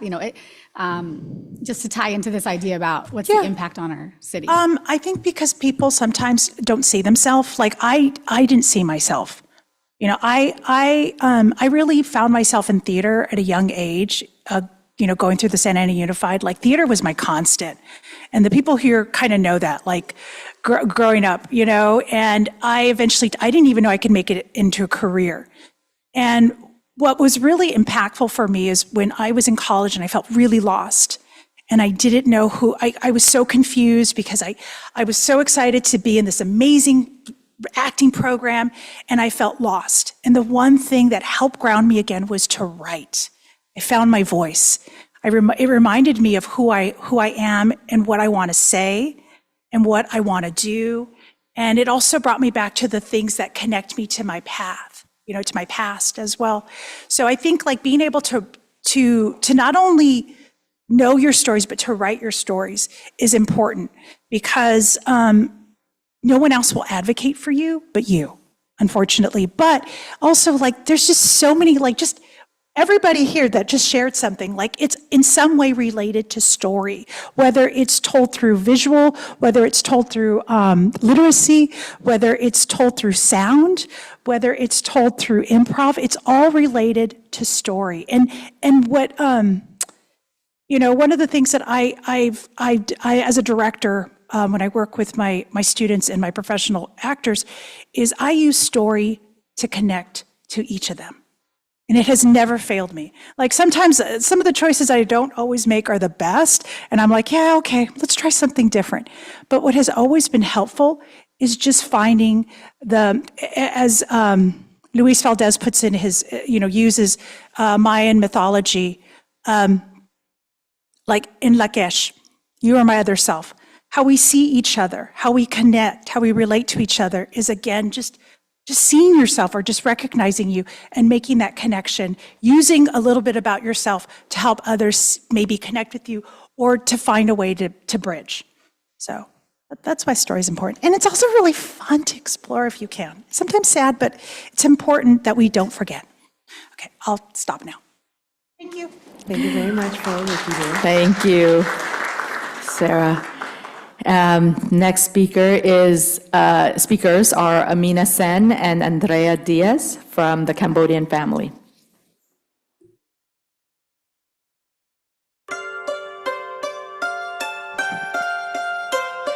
Good evening, Commissioner. My name is Amina Sen Matthews, and I brought with me my program manager. Hello, good evening. My name is Andrea Diaz. I'm a program manager at the Cambodian family. So for those of you who are not familiar with the Cambodian family, we are a community-based organization that has been here in the city of Santa Ana for 45 years. And like so many others, I'm also a Santarian. We've been here forever. What's that? Which one is? I might not know that. So the Cambodian Family Community-Based Organization has been here for 45 years. Actually, this year commemorate our 45th anniversary. So thank you so much, commissioners, for granting us this funding to really uplift our youth program, our dance program. It's been many years since we've had this program. Year after year, we've lost funding for our youth program. And this year we were able to get the grant from the city of Santa Ana and to kind of uplift our youth program. Like I said, for 45 years, we've had an amazing youth program. They were able to continue the art of dance, traditional Cambodian dance in the community. And they were using the dance to really showcase the culture. And year after year, we've done, showcase the Cambodian cultural dance at Cambodian New Year. But since our loss of grants, we were unfortunately not able to continue that program. And I've been working at the community-based organization for the last 10 years, and for the last 10 years, we haven't had this program. And this year, for the first time, for a very long time, to be able to hire a dance instructor, because this dance instructor it's a lost art, Cambodian dance, it's a lost art, it's especially the traditional dance. And to be able to have the funding to hire the teacher and to teach the youth the cultural dances is really important to us. So again, I thank all the commissioners for providing this funding. I want to showcase our video that our our staff had created so that you can see what we will be using the fundings for. I heard the Cambodian family does a lot for our community. Do you think they celebrate Khmer New Year here? Let's go inside and ask. Okay. Is this it? Is this the Cambodian family? I think it is. Let's go check it out. Let's go. This is our center here on Washington. Hi, welcome. Hi, do you guys celebrate Khmer New Year here? We actually celebrate it every year. Oh, cool. What do you guys do in that event? Good question. Let me show you a recap of last year. One of the most sacred parts of Khmer New Year is receiving blessings from the monks. It's a time to purify our minds, reflect on the past year, and welcome good fortune. Our elders always remind us that these blessings protect us and bring peace to our lives. Our Khmer New Year fashion show is a way to showcase the beauty of our traditional clothing, from the elegant sampot to the royal chunk bent. Our outfits tell the story of our history and identity. Food brings people together. During our Khmer New Year potluck, community members bring their favorite dishes to share. It's a feast filled with traditional Khmer flavors, reminding us of home and family.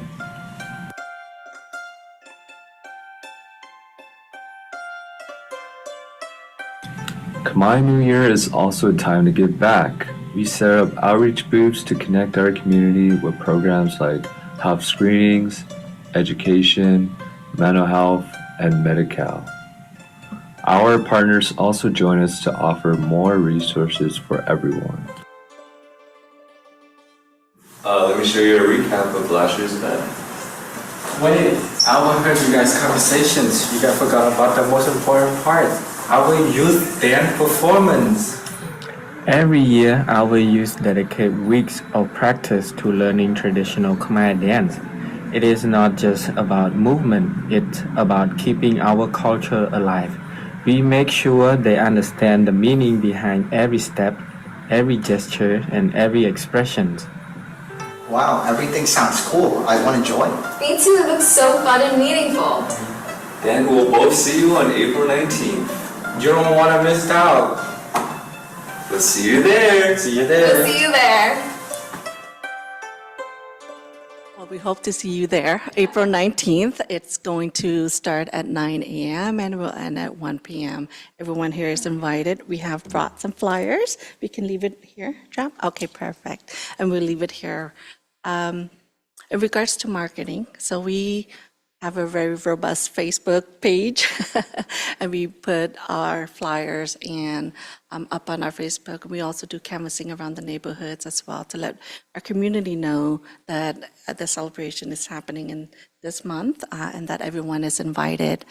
And what's really special for us as well for this month, the city of Santa Ana has just proclaimed April as Cambodian Heritage Month. So thank you again for that. Do we have any questions? Could you share approximately how many students have been able to access the dance programming? So we have about 6 to 10 enrolled into the dance program. Again, it's done after school, and it's such an intricate dance move that, it takes practice. And we have our kiddos ranging from age 6, 7 years old to about 14, 15 years old.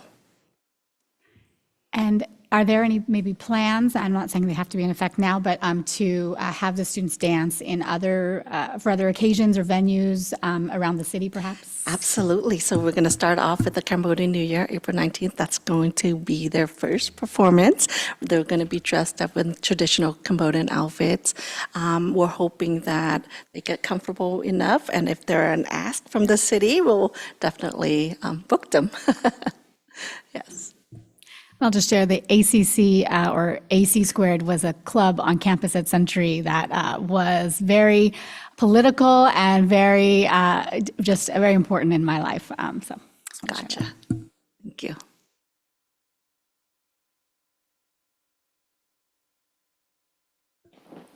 Yeah, I just want to say thank you for all the work that you do. I mean, it's great that you're able to have the funding to bring this back, right? Like you said, after so many years, to be able to provide that, you know, on top of all the great work that you do to provide, you know, to this community of Cambodian folks. But of course, as we know, it's not just Cambodian folks that the Cambodian family serves. It's Latinos in the community as well. So it's great, and yeah, I'm going to be there. So thank you. Yeah, my wife told me that I have to be there, so I'm going to be there.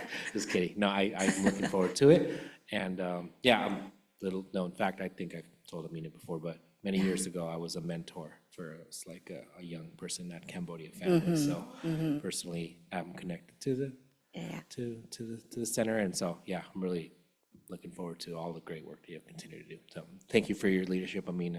Thank you. Oh, we look forward to hosting you as well, and everyone is welcome. It is going to be a lot of food. Our our event will be around food, so it's a potluck style. So everyone is welcome to come try out food and watch the performance. Thank you. I just want to also raise, like, I know that this time, the last couple of months have been really confusing and really hectic for a lot of different Southeast Asian community members. So I really want to uplift and thank you for the work that you do. And like this cultural empowerment is such a strong component of making sure that our communities feel secure where they are and continuing to build identity, build community here. So thank you. Thank you, Commissioner. Thank you very much. Thank you, Mina. Yes, please over there. You said all the magic words: food, free, Everything's performance. free. Thank you. Everything's free. Thank you. Okay, and our final presenter, but certainly not the least, Logan Crow from the Frida Cinema. Hey, everybody. How are you? Hi. So I'm excited to share the first two videos that our Discover DTSA youth filmmakers have shot and edited. But first, I wanted to take this opportunity just to formally thank you all for three other projects that the Commission has kindly made possible, which I've got on the slide, and that is it playing? Which is our Art House 101 series, New Wave, which was incredible, our collaboration with the Art Walk and Dino Perez's gallery and what we were able to do there over the course of a summer, and our Tuesday Nights at the Parklet series. And I have a little snippet of one of the nights that we did that was kind of particularly rewarding, which is when we did the pumpkin carving with local artist Roger Reyes, teaching the children sort of crafting skills and painting skills as they carve their pumpkins. So the Discover DTSA program basically engages and mentors a rotating group of Santa Ana youth interns and cohorts to create video spotlights of local entrepreneurs, leaders, and business owners with a focus less on what do you do and more on what inspired you to do what you do, and here in the community of Santa Ana. Beyond filming elements such as framing a shot, sound, lighting, and editing, the youth are coached through full production of these mini docs from the very beginning. That includes reaching out to the subjects to ask them if they're interested, to schedule their first, the shoot, running the entire interview. That includes coming up with questions before the shoot, and then they are the ones that are actually asking the subjects all their questions.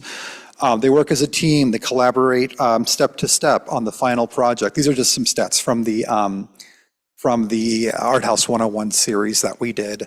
But a really quick takeaway on that, by the way, was that we really learned from this series, which, by the way, we got more thank yous on than any other series we've ever done, that our community really loves classic Asian cinema.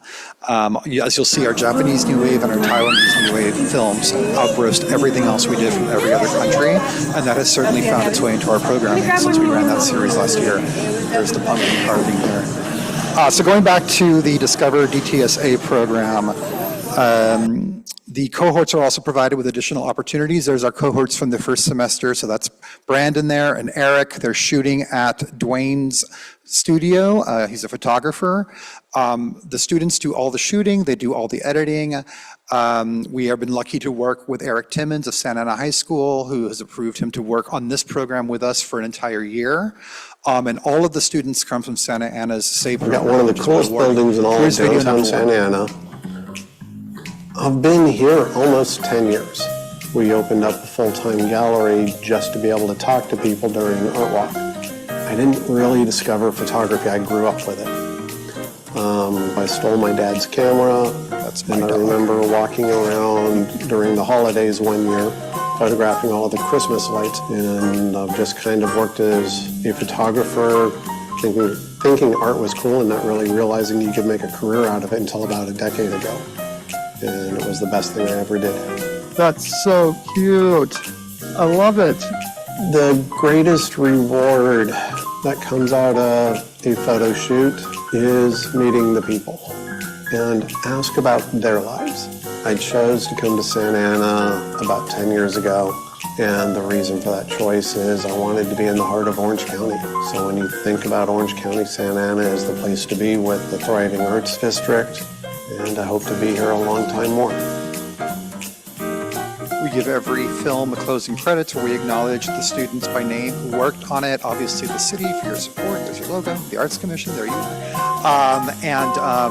Because I think, again, I think of myself as a youth. What would I have loved to have seen? My name is Abel Stearns. So this is Abel's Typewriters. That's our second video. So this booth I've been doing for almost a year now, on and off. I've always had like a really big obsession with industrial design. I found typewriters to be like accessible.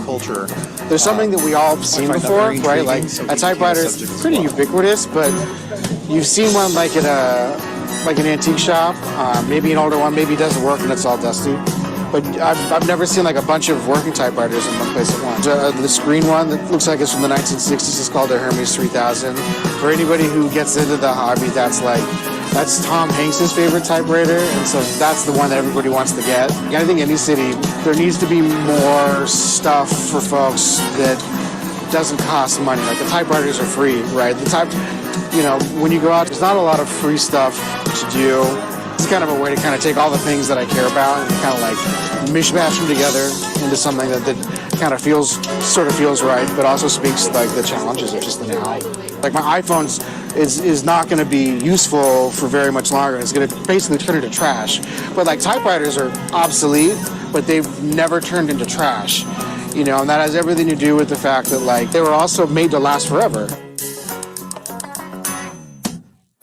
Echoing those wonderful sentiments about storytelling, that's a big part of this program, is that a lot of our entrepreneurs and leaders, beyond having a career path, or there's a story there. They have stories to share, like the one we just heard from Abel. And so allowing this opportunity for our local leaders and entrepreneurs to share their story as well as what they do, and to do it in a way where they're paired up with youth who are also discovering their voices, has been really rewarding for me. These are just some folks that are in the loop to have films cut and edited, a couple that we've already filmed and that are being worked on and edited, 3 that we're just waiting to schedule.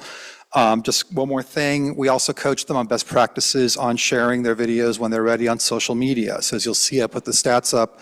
The first video that we shot of Dwayne Murphy, the photographer, has been seen over 9,200 times on Instagram, which means the students' names have been seen over 9,200 times on Instagram, which is obviously very exciting for them. And we share the films on the big screen at the Frida as well. So again, at a personal level, it's been really rewarding program to administer. It's just been great, just this first cohort, to see their confidence grow in just a couple of months and find their voices again and being encouraged, like, no, you can make the call, you can reach out to this business owner, do you want to role play the call with us? We've done that. Is there a local business that you're intrigued by where you want to know their story? And so some of the subjects we're going to have came from the youth who are really interested in learning more about a business.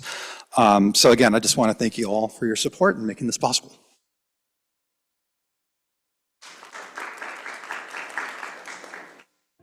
I'll go first this time.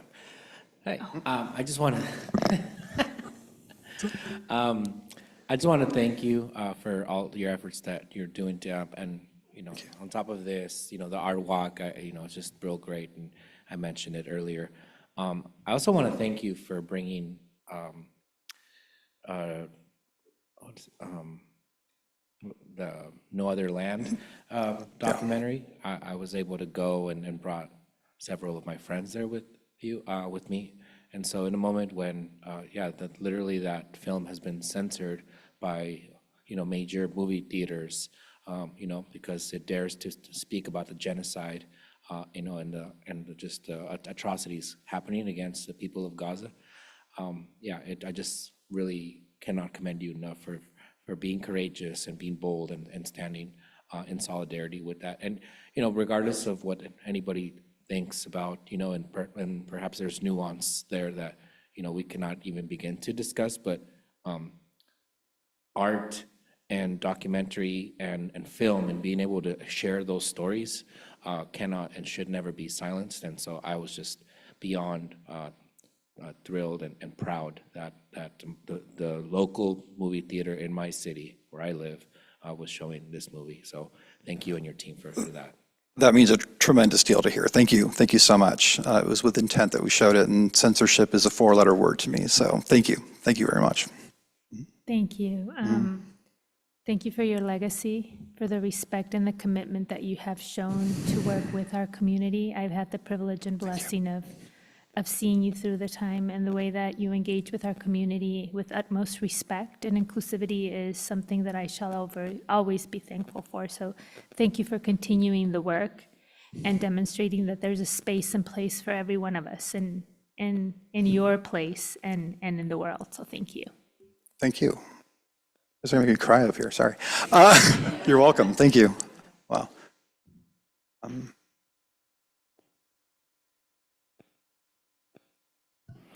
Okay. Very cool. And I'll just add one more thing too. If anyone is aware, because sometimes it's one of those things where we don't know until it's too late, and we go, oh my gosh, if I had known this business was struggling, we would have tried to do something. So I don't know what level you can, but if there's a business or a leader that could use a spotlight that is struggling, or has something coming up where it's like, hey, they could use a little bit of extra focus, please don't hesitate to let me know, because our intent, we're going to keep doing so many of these on a rotating cohort basis for an entire year. So, if there is anyone that could use a little bit of an extra boost in publicity, don't hesitate to reach out. Thank you. Oh, I have a question. Yeah. Sorry. I thought maybe there might have been other course. questions. I'm curious if you have any collaborations planned or already in the works with perhaps like the Chamber of Commerce. I know there are multiple chambers of commerce, or for the city to help promote some of these videos on their social media. Sure. We've been collaborating with the city and with the high school and a few other people when we tag, and so for the most part, they have them been resharing. As far as the chamber now, I'm a member, but I hadn't considered asking them how they might be able to help with that. So that's a good idea. I will certainly reach out and ask for that. For sure. A beautiful illustration of collaborating, across the arts, our students, and the business sector. So just phenomenal job. For sure. Thank you. Thanks so much. It's a good idea. Thank you. Thanks, everyone. Thank you, Logan. What a wonderful way to wrap up these presentations. So that's the end of it. Chair? Yes, what a lovely wealth of presentations we had spanning across multiple different disciplines, wide age ranges, and all serving our communities. So thank you all for the work that you've done and continue to do. We'll move on to the second item under work study session, which is the Bridging the Gap Graffiti Arts Program with an update presentation. So I'd like to welcome Robin McNair, Sofia Cuevas, and Alex Sanchez up to the podium to talk about Bridging the Gap Graffiti Art Program. I also have Maricela Pena, who was referred to earlier, and we have some students. So, hi, everybody. It's really great to see you from this side of the dais and have an opportunity to reconnect doing the thing that we're most passionate about and showing you the robust things that are going on in Santa Ana Unified School District in the Arts Department. Because that's a really robust pipeline, as Dr. Lopez Guerra was saying earlier, that we are trying to build these relationships. For example, also Logan Crow was one of our team members for Boca de Oro this year and helped us collaborate on that event. So we're doing wonderful and beautiful work. I do want to clarify what I think might have been a misconception to set the context. So what I'm here to talk about is a grant that was awarded by the city to the school district to do a graffiti awareness program. So we have been able to work with students, and we'll describe that a little bit. But I think that those beautiful voices from Godinez, and I ran out to thank them for being here, were asking to save the program. What that mural was a different project. It's not tied to this. So I just wanted to clarify that mural they did as a school site, and we are working on doing many murals in our schools.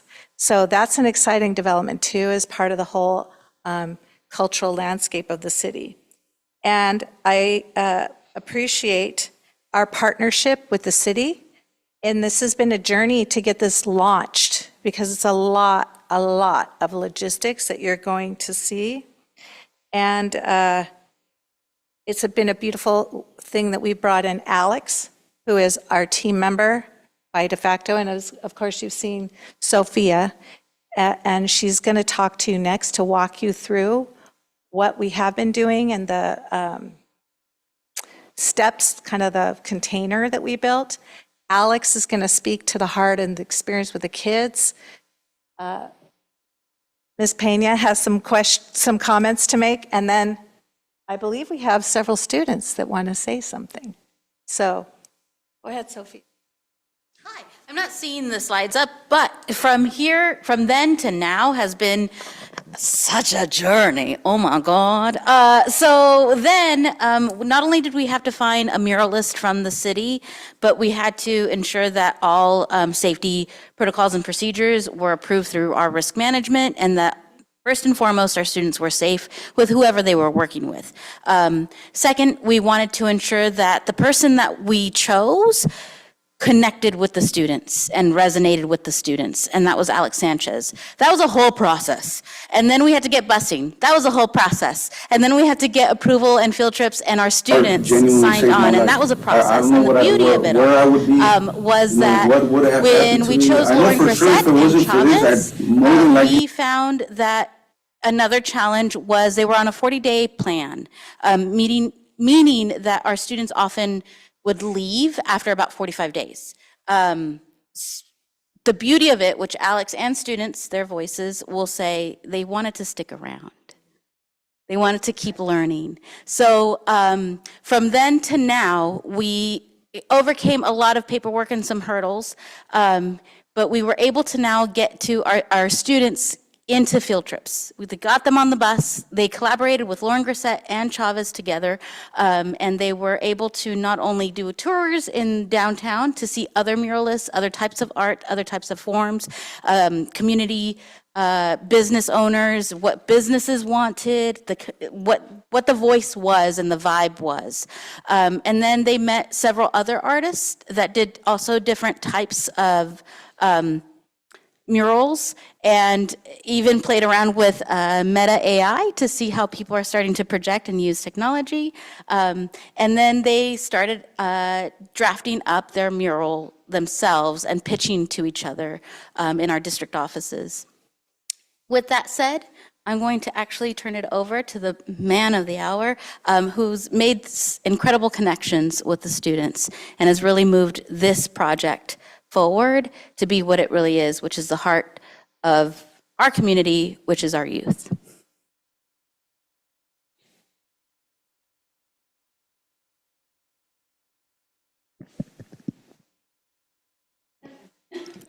Good evening. Excuse my voice, I'm just getting a little bit better from a cold. Nevertheless, I am honored and, I could say excited to be here. This is actually the first time I'm ever up here. Actually have been here other than, paying the bills with my mom next door. So this is such a humble experience to be here and represent my community and represent the students who I am working with. Because not only am I coordinating a program, I feel like I am a mentorship in a sense. I've been involved with the community for quite some time now. My upbringing was pretty tough, growing up in Santa Ana. I could go on and tell you my whole, story, make you cry a little bit. And I'm not here to do that. I'm here to uplift and, be a positive role model. Be basically a light at the end of the tunnel for these students. To let them know, hey, you know what? Just because we grew up in this certain area, we grew up this certain way, that doesn't mean that this is our end. There's a story that we could tell, and if it is through a spray can, then let's do it. Let's show another form of telling a story other than the stereotypes that are fundamentally behind spray painting. I want to say something that, is a lot of people might not think is true, but, spray painting really did save my life. A lot of people around me were either on drugs or gangbanging. And to me, skateboarding and spray painting really saved my life. I really do appreciate how the city has contributed to skate parks. A lot of the skate parks, sometimes I take my son, a lot of my friends who are my age now, they go there with their children, and it's such a beautiful thing to see. And to see the collaborations, that the city is doing with artists that are from the city, students who are growing up, and they want to become artists, and to see the collaboration, happening, it's such a beautiful thing. And again, I keep saying this, it's such a humble experience to be here and to be part of this revolution, I would say, right? Because I've been all over the Santa Ana Unified School District, from Heroes Elementary all the way to, I've even been to Garden Grove, honestly. I've been invited to be a guest speaker and present my story. I never thought, in my wildest dreams that my story can be inspiring, but yet here we are, right? And now I feel like I have this sense of responsibility to keep it going. And as you can see behind me, there's students that are here present and ready to give their voice in support of what we're doing here. And for our team, wonderful team, we couldn't do this without the team either, because all of this is new to me. From, obtaining SAM insurance, that was really difficult. That's something that I'm learning about, general liability, how to file taxes, how to be organized. This is great, this is great because again, I feel like I'm that light at the end of the tunnel where I could show the students this is possible. So thank you. Be gangbanging, to be honest. A lot of my family does it. A lot of the people I grew up with do it. And I feel like art kept me away from all of that. I will say here, Alex, on a podcast. At first, I didn't want to that you do can some of the find work at because I saw it like SASD just Arts. assignments and it was This is the bothersome. student. But Alex came in, gave a presentation of everything, and his story was just very motivating. I mean, Alex being able to build from the ground up, that's absolutely amazing to see how far he's come, especially from not the best circumstances. You get me? I've been having a lot of fun. Right off the bat, we got into spray painting, and he's teaching us a lot of different methods, like the doodle patterns and stuff. I was never really into art or anything. No, I think it was interesting. I was interested in it. It got my attention, and now I'm really do things like that. I'm excited to see the process of what we're going through, even just right now, how he's incorporating everyone's words into one mural is just really interesting. It's been really nice seeing different people's art, seeing other perspectives, as well as getting to see how influential Santa Ana can be just in a whole. This is a lifeline for a bunch of people. This is inspiring. There's not that many stuff like this. I mean, they're giving kids a chance to see what they can genuinely do, especially with the school that we're coming from. Some kids don't think they can do much. So stuff like this is extremely inspiring.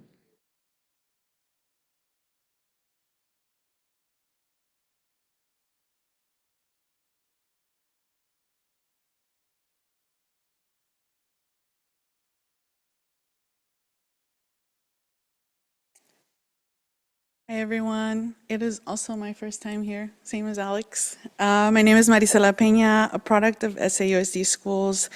I'm currently a drawing and painting teacher at Lauren Grissett and now have been for 17 years. Alex was my student about 15 years ago, and I'm so proud to have experienced this full circle moment for us both, where the student now became the teacher and mentor for a lot of my current students. GAP has definitely been one of my big highlights of my career. It's been such an amazing experience seeing students participate in a program that's groundbreaking in a sense. It's a lot of new stuff for a lot of us, right? Like Alex mentioned before, our other art teachers and members of our community have reached out to me. People that follow me on Instagram, they just want to know, how did this happen? How do we do this in other cities? Recently, Garden Grove, Anaheim, just to name a couple, just art teachers that follow me, and they think, I've never seen this before. Like, how do you do this? And even people that are not educators, part of the community, that are like, is this a class and can I join? So I have to kind of explain that it's a brand new program and explain the process of what we're doing. Just to name a few things that students have mentioned to me before, things that they've learned that have been really important for them. Process of creating a mural, planning a mural, the business side of it all, like seeing art as a career, and actually like getting paid for it, because in our culture, a lot of times our upbringing, we don't really recognize it as a career that provides, the income that we need to sustain a home and a family. Learning that their voice is essential in the process of planning this mural was super important for them, and building those connections with the community, meeting, our staff, amazing staff at the district, other students because we also have a group of 15 students from Chavez, seeing, communicating and kind of learning that their voice is so important and it's worthy of being heard. Because a lot of times, again, we're not given that platform. As someone who kind of went through the SAUSD system, I had to learn that myself too. And I tell them, you're learning it so much sooner than I did. And it's so amazing how powerful that is. So I just want to thank everyone that's here. Thank you.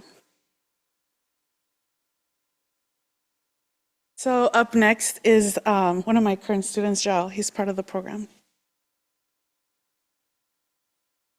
My name is Joel Perez, and I'm 17 years old. I was born and raised in Santa Ana. Currently a junior at Lauren Grissett Academy. I'm involved in the group program GAP with Mr. Alex Sanchez, and it's an honor to be able to be hands-on in a mural that will stay in Santa Ana for years to come. And I think Alex Sanchez has done an amazing job encouraging me and my fellow GAP members to be more creative. This program has showed me to be more creative, has made me realize that anyone can be an artist. All it takes is practice and time. I've never thought I would go from drawing stick figures to now being part of a huge project. I personally like this program because it has impacted me in a way I can't describe. Alex has shown me art is not just art, it's more than just art. It's more than just paint on the wall. It represents the people, the culture of Santa Ana. And I think it's huge. I want our Hispanic culture to be heard, to be seen by outsiders. And I think Alex Sanchez does a great job capturing the culture.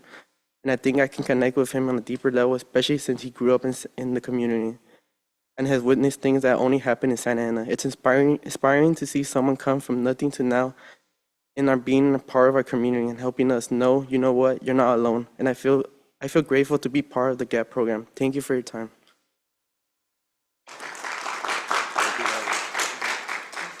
I do want to add, so what you just witnessed right now is actually what this program aims to do, is to give a voice to students. As you could tell, it was probably difficult for him, as it was for me, my first time ever being in front of an audience.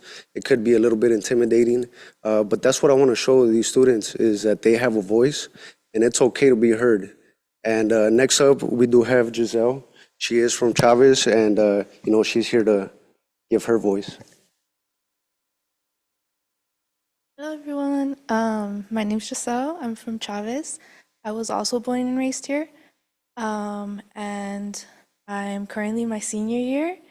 And even though I just have one class to go, I hope that I'm still able to be a part of the GAP program Something about Santana that I feel like I took for granted and didn't fully, appreciate until now is definitely all the murals, artwork, and everything that we see around here, obviously. And I even had the honor to, after school, I brought along my sisters and even my mom. We had a speaker, we were playing music and everything, and helping to prep the mural that we're currently working on. And I'm really hoping that my sisters, one of them is already going on to high school next year. So hopefully she can get to be a part of that program too. Honestly, as they had described too, like I didn't really see that spray painting was like, a form of, art, because a lot of people classify it as, graffiti, a bad thing. They label it as something, that's seen down upon. But honestly, I've dabbled into a little bit of everything, like to acrylic, watercoloring, and all that. And I'm super happy I can also say that I've tried spray painting as well. And hopefully I get to try even more of that. I feel like Alex is someone, like, from showing his story, he really makes it, like, makes us feel seen. I also went to Monroe Elementary, and I grew up around, Delhi area.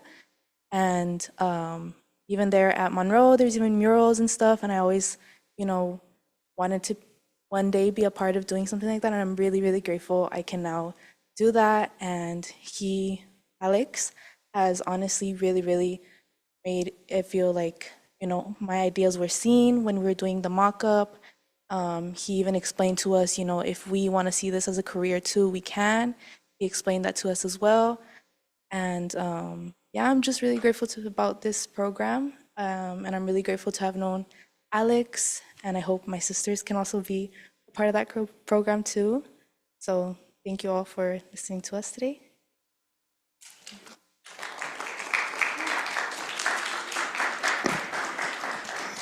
Isn't that powerful to hear it from their voices? So we have invested a lot inside SAUSD to match what the city has supported us with, so we can make this happen.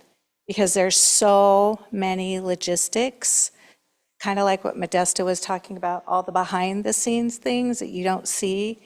It's nice to see the kids doing it, but to get that to actually happen and to cast all the members of this musical we call the GAP program, and to create awareness in our students and to get as many students as possible to touch spaces and places that they own their city, so that they then don't want to go tag other things, that they learn to respect it as an art form and to create an art form and have an outlet for their own personal expression to be seen and fully realized. So we had this whole slideshow. It talks about the timeline and all the things that we did. I think if you have time and space to look at it, I would welcome you to keep doing it, to look at it. Also, I think it's more important that you see these faces and those faces and the kids before. So what questions do you have for us, and who would you like to hear from? Yes. So I'm not happy with you all. As you know, children are my Achilles heels, and so thank you. Thank you, my loves. Mi amor, párate por favor. You should not be sitting, you should be standing proud, my love. There you go. And we do not give voices, but we allow opportunities for them, right? So having had the privilege and blessing to be part of this trajectory we call being part of the blessing of being educators, thank you. You all know. And to our children, this is your space, this is your community. Alex, I was thinking, oh my God, was I his teacher? I was like trying to, and I was like, no, we're good. But thank you so much, former Commissioner McNair. Thank you for not only leading the strategic human art within each one of us as a former commissioner, but in your development of a master strategic plan for SAUSD, serving when you started almost 60,000 students. Thank you for having a legacy of honoring and seeing and being part of this community. To our students, this is your home, mijos. Make it beautiful, stand proud. You have so much to offer. as someone who was born and raised here, it fills me with so much joy to see the way in which you were able to come and speak to adults who you do not know in a platform that is challenging and intimidating. You all did a phenomenal job. And know that these are your walls, these are your halls, this is your city. And to Alex, I think what you're providing for the next generation of artists is this concept that I constantly sit with, that if they can see it, which they're doing in you, then they can dream it, which is what they're going to, and they will be it and more. So thank you all for leveraging, giving the time, the treasure of your time and your talent to make space for the future of Santa Ana. Gracias.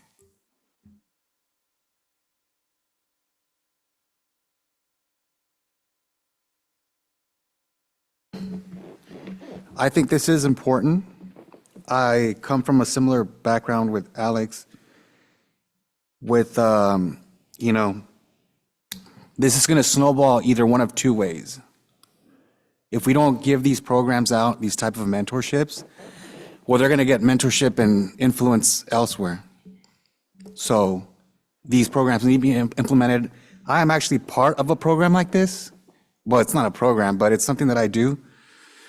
I got together with Samueli Academy, and I did a workshop for a day where they gave me 20 students. And it reached max capacity. It was 30 when I showed up, which I wasn't aware. But I brought conchas for the kids, for my favorite baker in the city. And I didn't know, I thought it was gonna be a small workshop. I brought some sheets of fake pigskin. I'm a tattoo artist. And I put a projector, I put a USB drive with designs, a tattoo portfolio and stuff like that. And I don't know if anybody's aware, but Samueli Academy is actually a school that has on-site housing for foster kids. And I thought it just struck a chord because I have children myself. Of course, that being said, the kids, they did really well. Turned out so well, by the time it was lunchtime, it spread like wildfire through the entire school. I was only granted 11th and 12th graders, so the rest of the grades got jealous and were like, oh, and it became a good thing where Samueli actually asked me to start going there annually. So I think this is very important what Alex is doing. I think this is important for the community. I think this is important for everybody that occupies the city, whether it's living here or working here. Collaborating is important. And I just want to know where alongside are the different logistics where it starts getting complicated, where you mentioned, so we can know and, phase around that. Because this is, again, capturing culture. Learning things sooner rather than later is always much better, okay? And there isn't many programs like this. I didn't grow up with a program like this, where I had full-fledged artists come to my high school and explain to me these things. And it takes one to know one. So when I looked around, I thought about it. I said, who did I have to look around to that influenced me when I was growing up? And I thought about it, and I had nobody. So it wasn't optional. I think as an artist, it's your moral obligation to do it. So Alex, I commend you on being a pillar for the city. Thank you for that. But again, how great is this? Starts in Santa Ana, it trickles out to Garden Grove and beyond. Yeah, I think if we can just capture where does it get difficult behind the scenes through applications so we can better tailor to that is my question. Would you like me to address that? Yes. Okay, I'll do my best. Government 101. The TRAM knows this very well because I am an employee of the school district, but I sat on this commission and I did try to help everybody understand how bureaucracy works. And so there are systems within the city and systems within the school district that have to be adhered to, as Sophia was talking about earlier, to protect our babies and keep them safe. So we've had a lot of learning curves, and this is, yes, we brought in Alex to be a lead artist to connect, but this is actually run by my department, the SAUSD Arts Department of the Santa Ana Unified School District, who was the entity that was awarded this grant. So we are the ones that are working behind the scenes. I just wanted to make it clear to everybody here that it just doesn't happen overnight, and that what we were provided by the city wasn't enough, and that we needed to be able to match that, and we intend to keep it going. Go ahead. Wasn't enough in regards to what? Funding. Okay. And all the logistics to get buses and pay for teachers and provide lunches and set up locations and provide materials and resources and pay artists, because we can't have them work for free. So, yeah, Thank you. of I just course. wanted to know so I can, Absolutely. Yeah. No, I appreciate it, and I'm happy to explain more or work with TRAM to provide further details if you need it.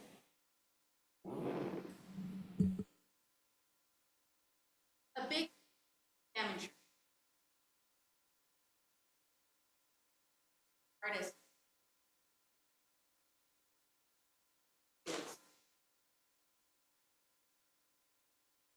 That is a big process cost. Artists want to, Yeah. but we that back. And it precludes a lot of small artists from being able to do it, or they have to fold it into the cost to us and pass it along to the school district because it is a requirement. And so that's why it's not easy to just come in and say, we're going to do a grant, we're going to do a mural at our school. There's facility enhancement requests, there's construction pieces, there's all kinds of processes and protocols that are in place. The beauty about this, and what we're doing, is we're working in a garage in the city. So the city is preparing facilities and taking care of that end for us, for the kids to be able to do that. And we have enough for them to be able to cover, how many walls are you doing? 2. 4. Yeah. And if you follow us at SAUSD Arts, you will be able to see postings of what's going on and snippets of the kids working. We're trying to do our best to tell the stories. You saw the beautiful voices in the video that we captured, all of that. So we're going to continue to tell the story. And again, we're at the trailhead. This is a pilot. We are creating a sustainable system, and that's how we have to think, is in terms of systems to make this last. And what does it look like, especially in an era where we're all struggling to make these things happen, and seeing the beauty on the inside and the outside of our schools and within the city really makes a difference. Also, if you want to see more of our babies or hear Alex in a podcast, are you guys getting the Arts and Culture Commission, our Arts and Culture Bulletin that we publish every month? Because I was trying to make sure that you got it. Because we do talk about what's going on within the schools. And so for example, we have upcoming a mariachi festival. We also have a Concert of the Century festival. We just had a choral share festival last night. So there's a lot of things that you could see. And the beauty of our children who are finding the confidence to go out and conquer and live at their most beautiful lives. When's the mariachi festival? Priority. What? I don't know yet. Yeah, I'll text you. Oh. 30th. I'll April 30th. Yeah, coming up soon. So, and it's going to be at Santa Ana High School. So. Robin, could you please share that whole listing with me, and then I'll share it with all of the commissioners? We got to keep in communication, because I know I've mentioned it before, and I feel like a lot of information gets lost to you that you don't see, but we're trying to, again, connect with the community and build pipelines and have opportunities within the schools that then help our kids get connected to the other things that are going on. So And then you can see our Artful Pods of Wisdom and listen to our podcasts. We have Alex gave a beautiful interview, and you can hear more of his story and how the kids have been impacted. And even more importantly, the kids themselves. So we'll continue to share their stories. Last thing, if I may address, is, I do appreciate all of the, the support, the applause, right, that I've been giving. It's kind of new to me, to be honest, especially coming from a subculture of graffiti where I was always hiding my face, hiding my identity. This is kind of new to me, all the applause and Alex said. And even though I do accept it and I'm honored, I do want to say that it's not just about me, right? I got this beautiful team right here. I wouldn't be able to do this without them. Obviously, the students who, are the main reason why we're doing this. And they are the collaborators of this whole program. And one last thing is, don't let the name, give it away in a stereotypical way, graffiti art prevention. It's not necessarily just about graffiti. What's really interesting enough is that a lot of the students are students who are shy, students who, don't know how to use their voice, students who are genuinely interested in trying something new. And therefore, again, I have this sense of responsibility to give back to my community. I had a pretty bad upbringing when I was growing up. And, my son is over there, he's watching me. So that's my motivator. My community's my motivator. One of the reasons why I feel like I was destined to be part of this program was because in 2018, that's when I flipped, my whole career around from graffiti artist. I do have a pretty big street credibility, and I want to use it for a more positive, outlet. And so in 2018, right before COVID, that's when I started doing murals. And another hobby of mine was street photography, and I would go around Santa Ana and photograph street vendors.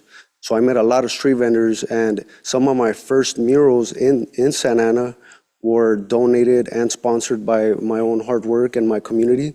And they were based on supporting and acknowledging and representing street vendors. So I'm sure you guys have probably seen a couple of my murals around.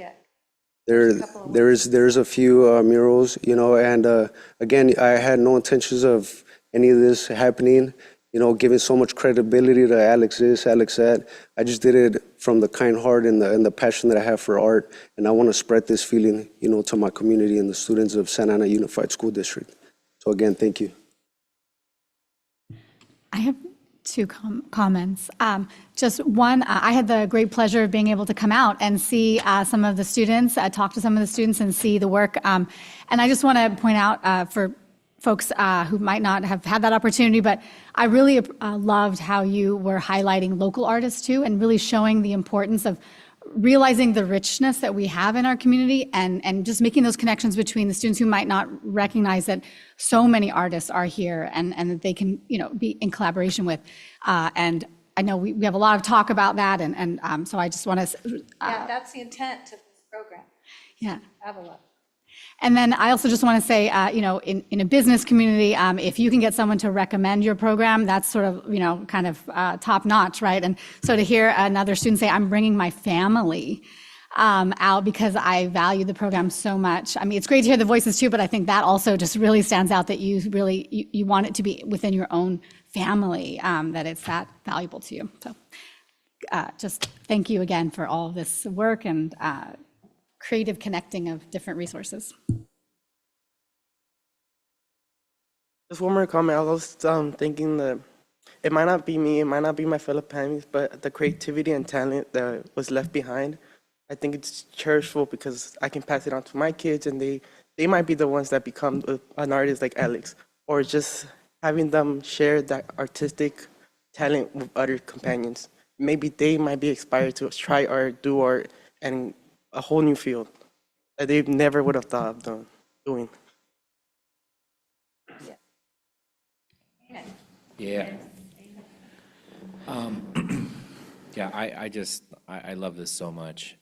As a retired hip hop artist myself, I know, like, the importance of graffiti art and like, just the whole hip hop movement, and it plays such an important role in the whole music sphere. So it's about, a culture, not just, like writing on the walls. I know that, yeah, it's stigmatized, right? It's looked down upon, as you all mentioned. But I'm just so happy that, through the work of former Chair McNair and your team and, Maestra and All the yeah, and as you said, it takes a lot of work and it's just a lot of bureaucracy and a lot of things that have to do to get to the place where you can, do this. So it's just great. I love how humble you are, and like you said, it's about the students, it's about the work, and but at the same time, like it's important to kind of pat yourself on the back, man, because your story is important because you've paved the way. You say like, if I could do it, you can too, and to be able to, so many of our students, I live in a neighborhood that around the corner there's this little mini street, and there's tagging between this gang and that gang and all the time. But if we can, grab some of those kids and be like, like you're good at at some of this, but why don't you do this like to try to beautify, and why don't you like look at a career potentially? You could be take your artistry and be a tattoo artist and make money, and provide for your family and get yourself out of, the trap of, getting stuck up in drugs and gangs and all that stuff. So I can't praise it enough. So I hope that, and the plan is, to continue to provide opportunities to fund these types of work, whether it's, through the artist grants, but also, through other means like, hopefully bringing back the advanced sponsorships that we provided so that we can, like have more money to give to more people to be able to create art in all sorts of schools. But, hope that's the hope, and we'll work hard towards that. But thank you, everybody for your efforts, and in particular the youth. Great, you all did great, like you're so young and so well-spoken, and every time you come up here and speak your voice, you empower yourself and keep doing it.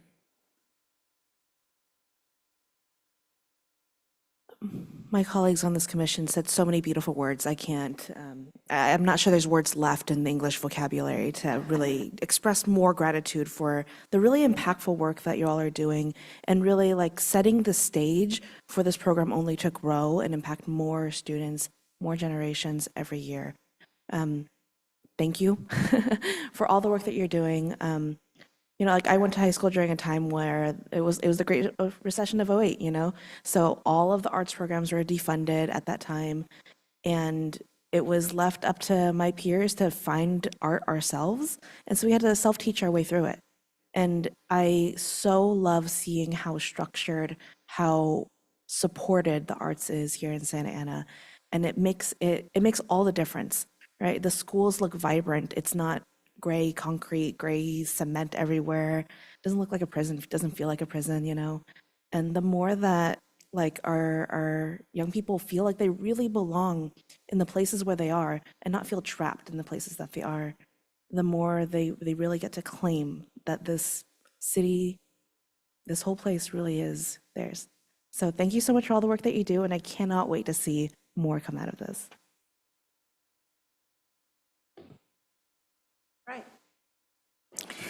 Thank you so much.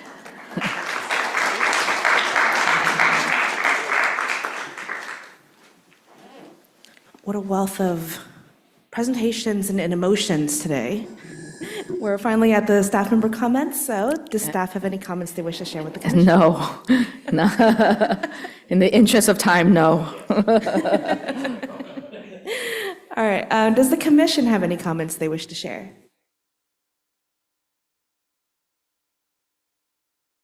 We'll start first with Vice Chair Hernandez and then Commissioner Russell. Yeah, today was a long meeting. I'm like, man, how do the regular council members go on to the like midnight meetings? 5, 6, 7 hours. Like, yeah, it's a lot. But it really was. It's great to hear from everybody, and that people come. So please come back. Come to our future meetings. No, not right now. You can go now, but I'm saying future meetings, please come, because you learn a lot about what's going on. So I want to say that I'm going to be going to the California Arts and Culture Summit on Monday, Tuesday, Wednesday. And I'm really looking forward to it because, and especially after hearing all of the great work that we're doing here, to be able to, it's, part connecting and networking with other artists across the state, but also we're advocating, and we're lobbying and we're putting pressure on the state to give more funding to our counties and to our cities so that we can continue to, to provide these opportunities for our young people, and for all people. And we're hearing it and we're seeing it. Art heals, art changes lives, and it's money well spent. Instead of subsidizing oil companies in the state, we could be subsidizing, the health and well-being and career opportunities for our young people. Like that would be something that I could, get excited about. So, as we are lobbying or advocating or speaking with our council members, and folks that appointed us on this commission, I'm also looking at the statewide kind of funding. So hopefully I'll have some good news when that comes down. I do understand that the preliminary budget has $200,000 that is being suggested by the city manager to be included in the budget for this year. So that's something that's going to be discussed. I can't imagine that we would not get those funds, but we won't know for certain until the budget gets approved, right? But if we're facing challenges at the state, we're $50+ billion, underwater. So they cut $70 million worth of funding for arts that they had previously funded because of these things. So, and Santana is with the different measures looking to no longer be Measure X, right? So those that puts us more in a bind to be able to find ways to fund. But again, as we mentioned, when we provide funding for artists, it is an economic driver. So then that allows us to bring more people into our city to, support the art walks, buy art here, provide jobs, and then everything else that happens around, right? People come, and shop at our stores and eat at our restaurants and, and are able to help with the, the budgetary health of our city. But once I am interested in being able to talk about the way that we prioritize funding at the next commission meeting. I understand that we may not have one in May, but whichever, if it's in June, it's really important that we're able to potentially prioritize those funds and have a portion of those funds to go to event sponsorships like we did before. I think we have to pick winners and losers when it comes to the arts grants, right?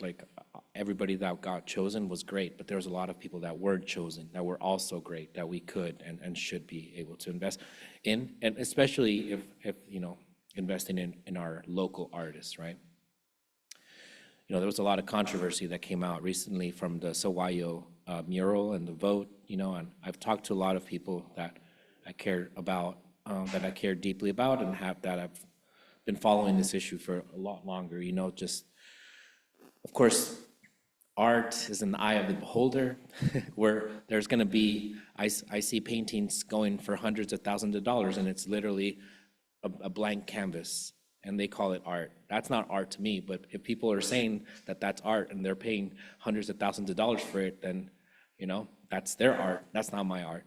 And so we all have what we think is good art and what we don't think is good art. So that's not the debate. The debate here is, can we prioritize and have a metric system in the artist grants that allows for local artists to have a better chance of winning these grants,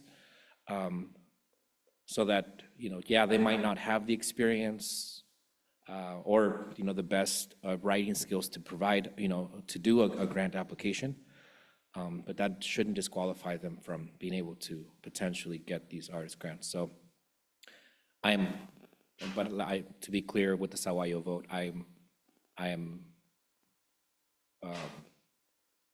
don't regret, the way that it worked out. I think, I said everything I needed to say for that meeting. But moving forward, to being clear and saying, like, do we want these folks to live in this city or live or work in the city?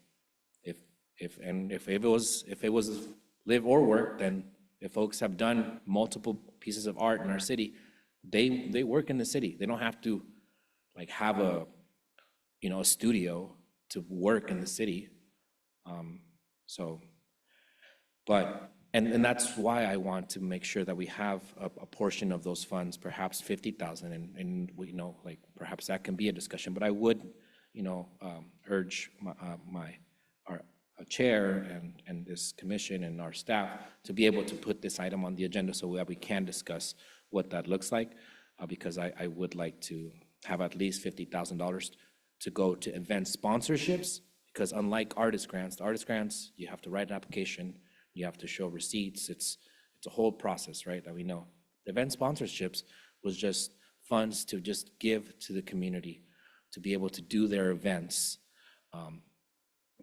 And that allowed us to fund so many more people that we wouldn't have, just through the artist grants. So that's why I'm, in conversations with city manager and council member Benjamin Vasquez and others, like it just feels that we in trying to be equitable, then we should be able to use some of those funds so that we can spread those funds and fund a lot more of these murals and events and different things, because we were able to fund a lot of people that had never gotten money from the city, and so that there is less pressure when there are artist grants and you're just like, I need to get this because I haven't gotten any money anytime soon. Like it relieves a little bit of the pressure. It's like, listen, like you might not get this arts grant, but there's all this event sponsorships that you should apply for, and that you'll be able to, at least get some funding as we're continuing to hopefully work on workshops that would provide direction and opportunities to learn how to write a grant application that would be that is good, and continuing to improve. At the end of the day, it's, as I mentioned, there's limited amount of funds and lots of people that we want to fund, but in the pursuit of trying to be equitable, I am interested in being able to look at and see if some of the that funding can be specifically for folks that live in Santana, while at the same time not excluding people that want to contribute to our art and culture scene here in the city that don't necessarily live here, but I love this city and give so much of themselves to it. So I know I was long-winded, but there was, just a lot that I wanted to say and I wanted to clarify, but also like, just let folks know that, like the earlier person that spoke, and, we're questioning, some of the decisions and such. So, those are my comments, and I hope that, I hope to bring good news next time, from the state, and hopefully, able to funnel more funding into our beautiful city. So, and thank you for everybody that attended and for the folks that watched online.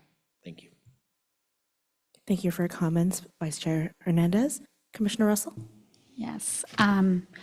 So I've curious, I've heard, I mean, that the Sawayo mural actually has been put on pause, or there's been some change in the program, and so I would just really appreciate an official update so that we know, because I definitely am getting lots and lots of questions from the community. I also know, that another sort of point of controversy in the last year was the Chicano Gothic mural that is at Memorial Park, and I know that facility is under very serious construction, and so I also would just like an update. I know it's a Parks and Rec project, but I think that as the commission, we have a responsibility to kind of understand that, and so I would like an update just to make sure that that mural has been preserved in the way that art preservationists and conservationists have discussed, it being such an old mural or historical mural. And then I'm also really curious, I know the GAP team, were here, and one of them is still here possibly, but wasn't very clear, is that funding going to continue? Because I don't believe it came out of the arts and culture budget, or was allocated through the arts and culture department, as that's correct. So I'm curious, one, is there any sign that that funding will continue? And then second, it sounds like it was part of an RFP, that they put out an RFP process.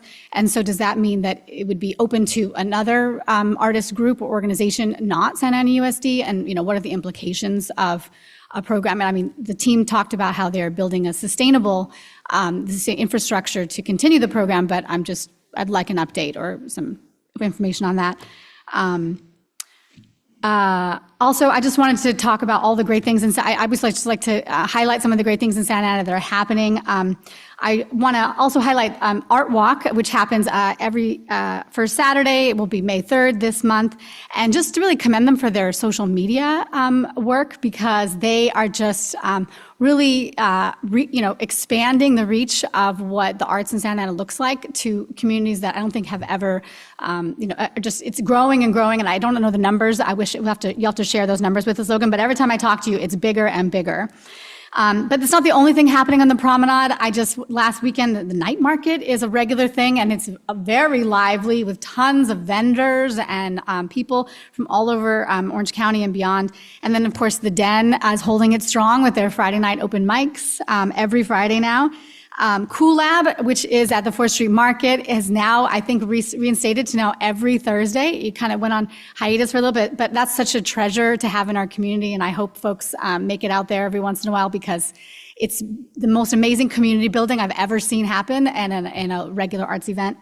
And then another event sponsorship that we sponsored last year and is going strong is free DJ classes and community building at the Pizza Press. And I just heard last week that they are doing collaborations with other organizations in other cities to help, expand that work. And so I just want this an illustration of the power of when we invest in our local community and our local artists, what they can do and how they can help educate and inspire our youth and the community beyond. So thank you all. Thank you for your comments, Commissioner Russell. Commissioner Ochoa? Yeah, I just want to say that for tonight, as far as SA with the GAP program, I didn't even know that was a pilot.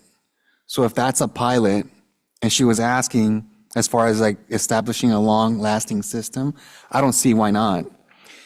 And she even asked, and what does that look like? I mean, if you take mentorship and design and talent, and you're teaching them technique through that mentorship, I mean, it can only be good, right? So I think that's a win-win, playing bridge. I mean, and then just tonight, even from Frida to the Delhi Center, I thought it was ideal. So as far as I think, look at the rest of the panel and just let them know that it's like, these should be long-lasting systems. I mean, if that was a pilot, I mean, you got children still in school walking testimonials of what it's doing for them at an entry level.